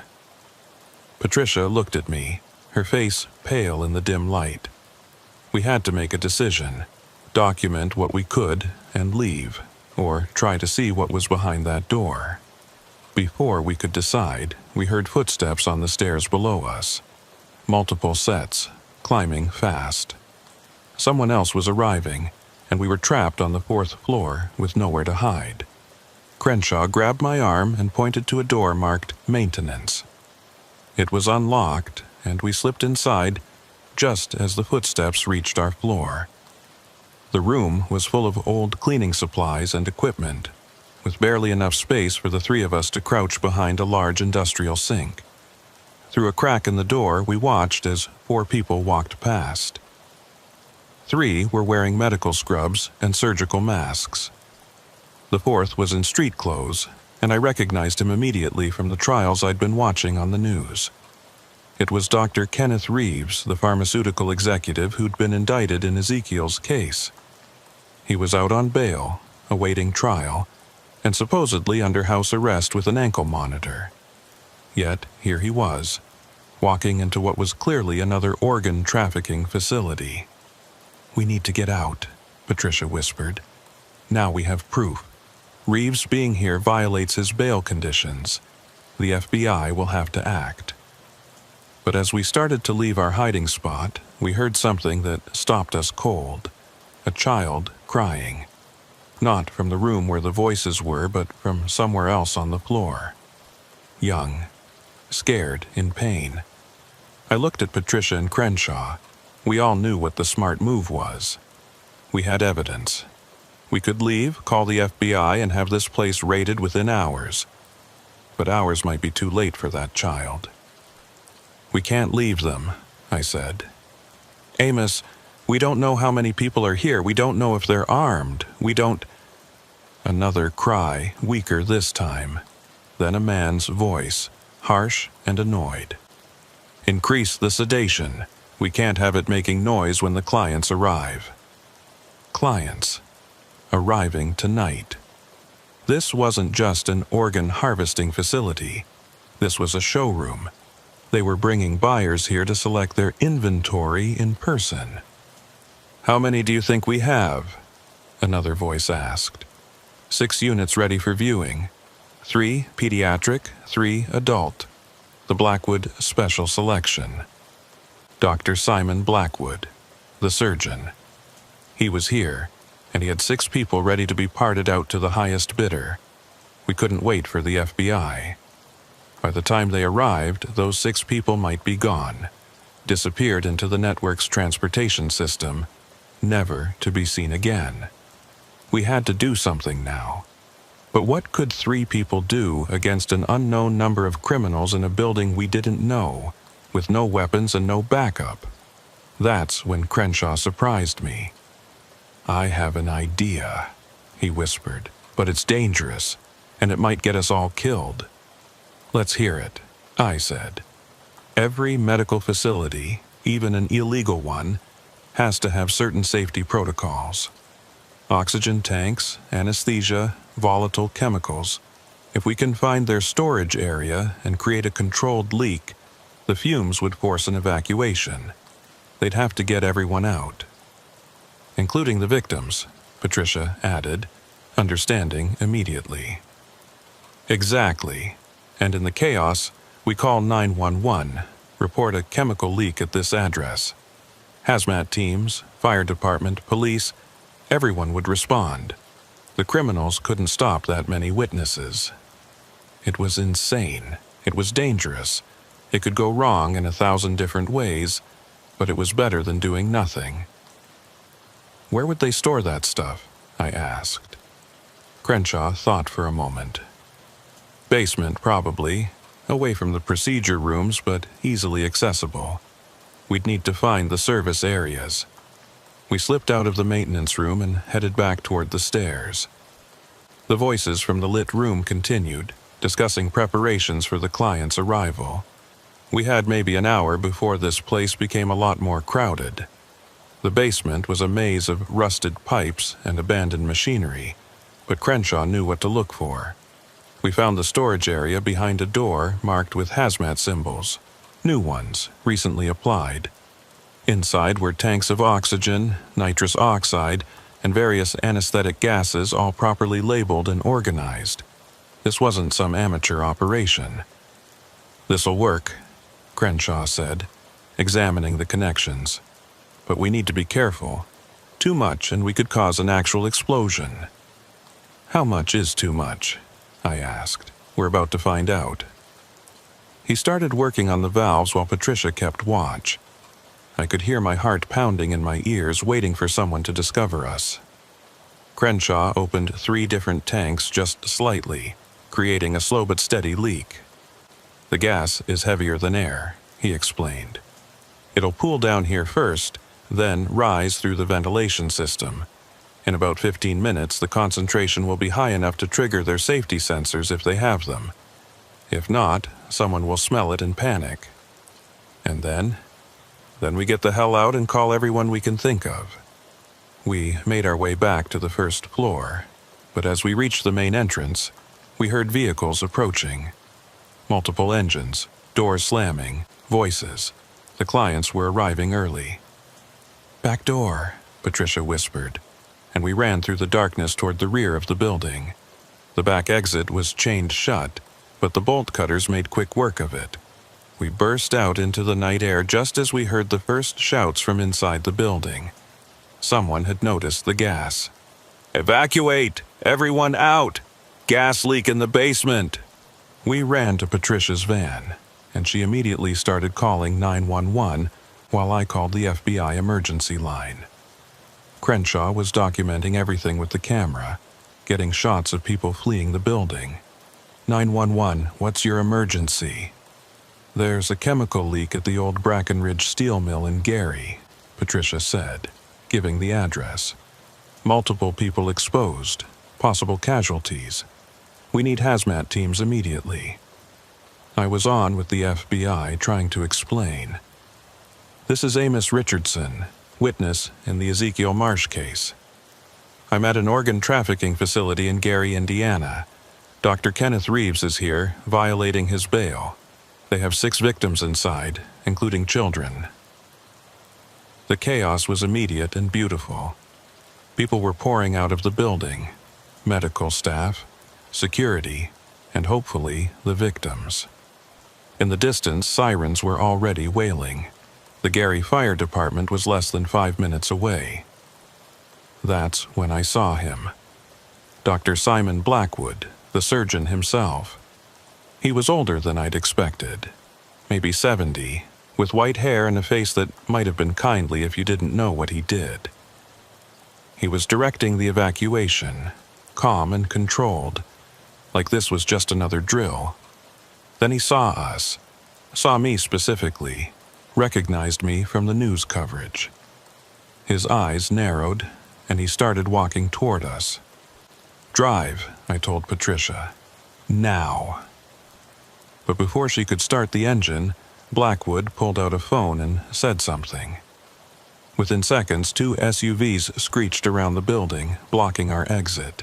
Security guards jumped out, weapons drawn. "Out of the van," one of them ordered. We had no choice. As we climbed out, hands raised, Blackwood approached. Up close, his eyes were the coldest thing I'd ever seen, like looking into an empty freezer. "Mr. Richardson," he said calmly, "the famous truck driver, you've cost our organization quite a bit of money." "The cops are coming," I said. "Yes, responding to a gas leak. They'll find a few safety violations, perhaps some questionable medical equipment, but nothing criminal. We've been through this before. The FBI knows Reeves is here.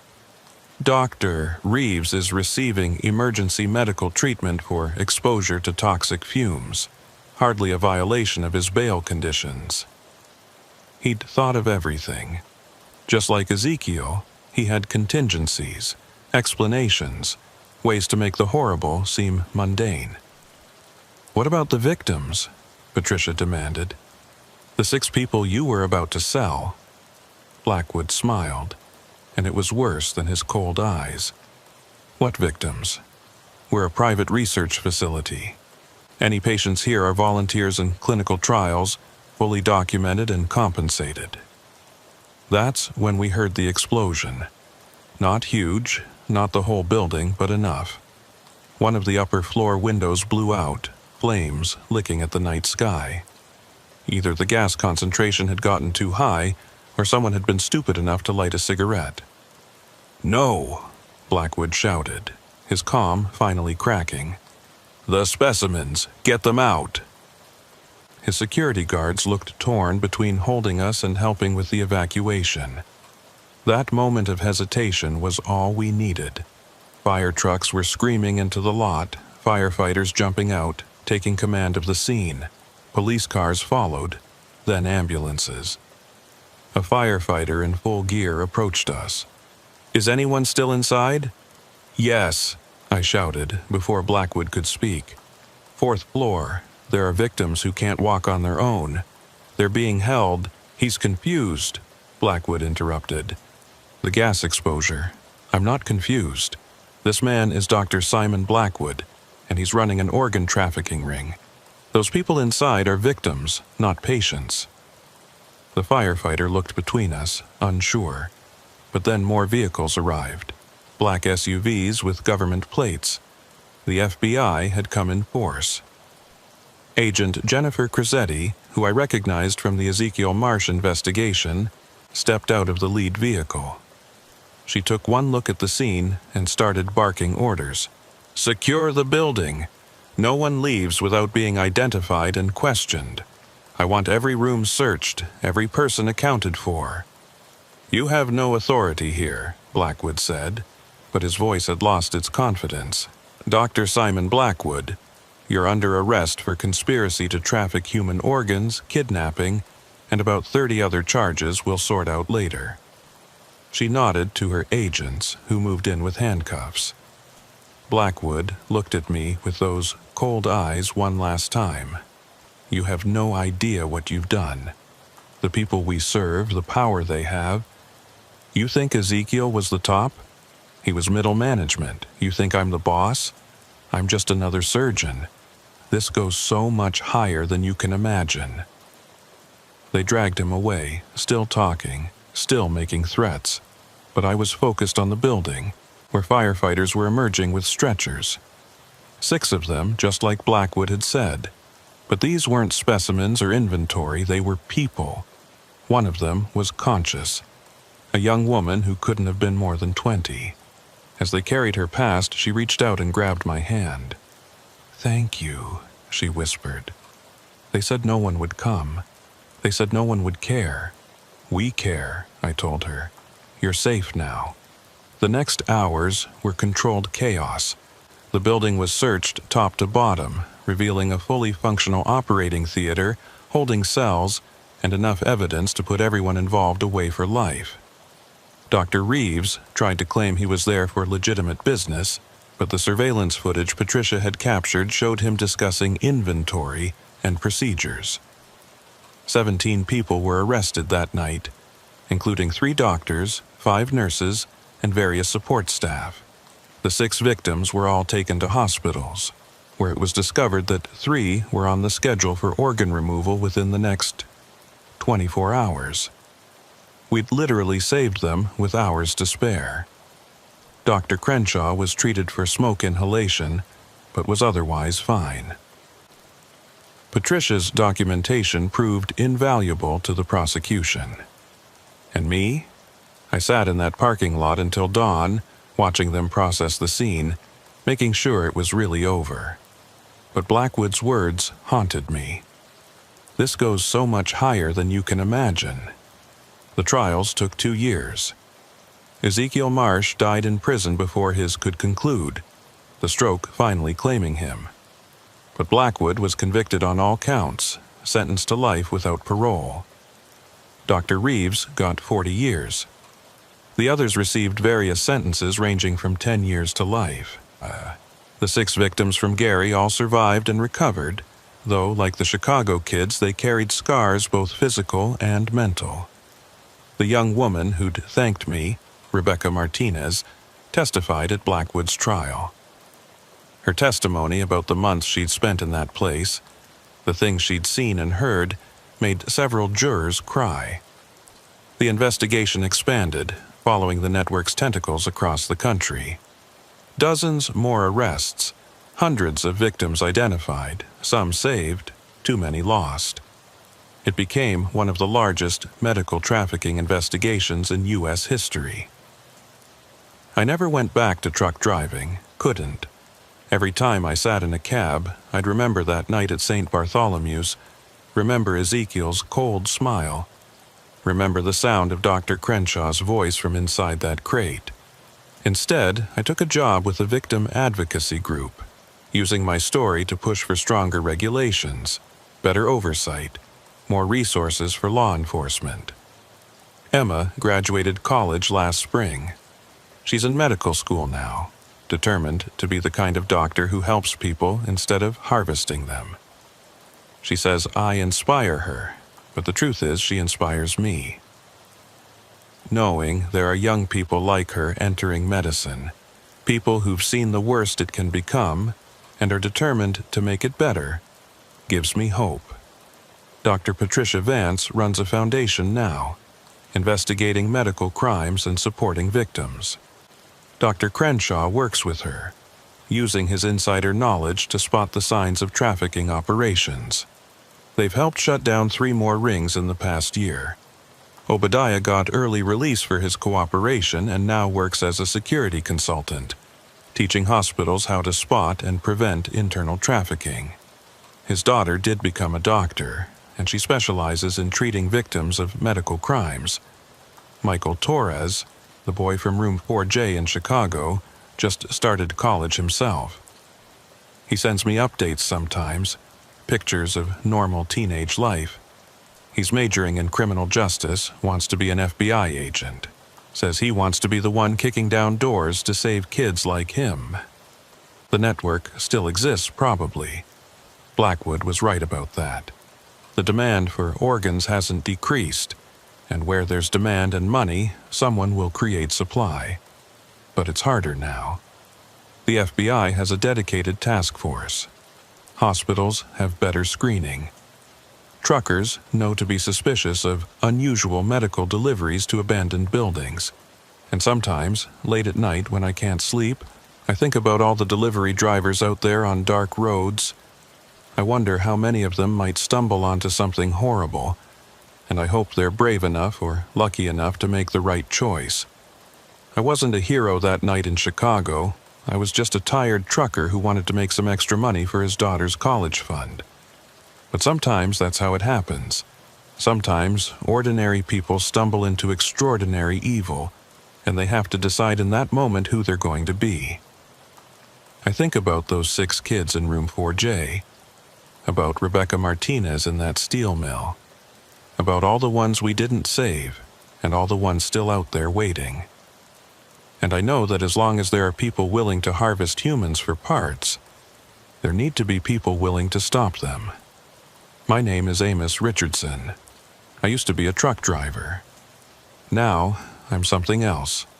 A witness, an advocate, a reminder that evil exists, but so does the courage to fight it.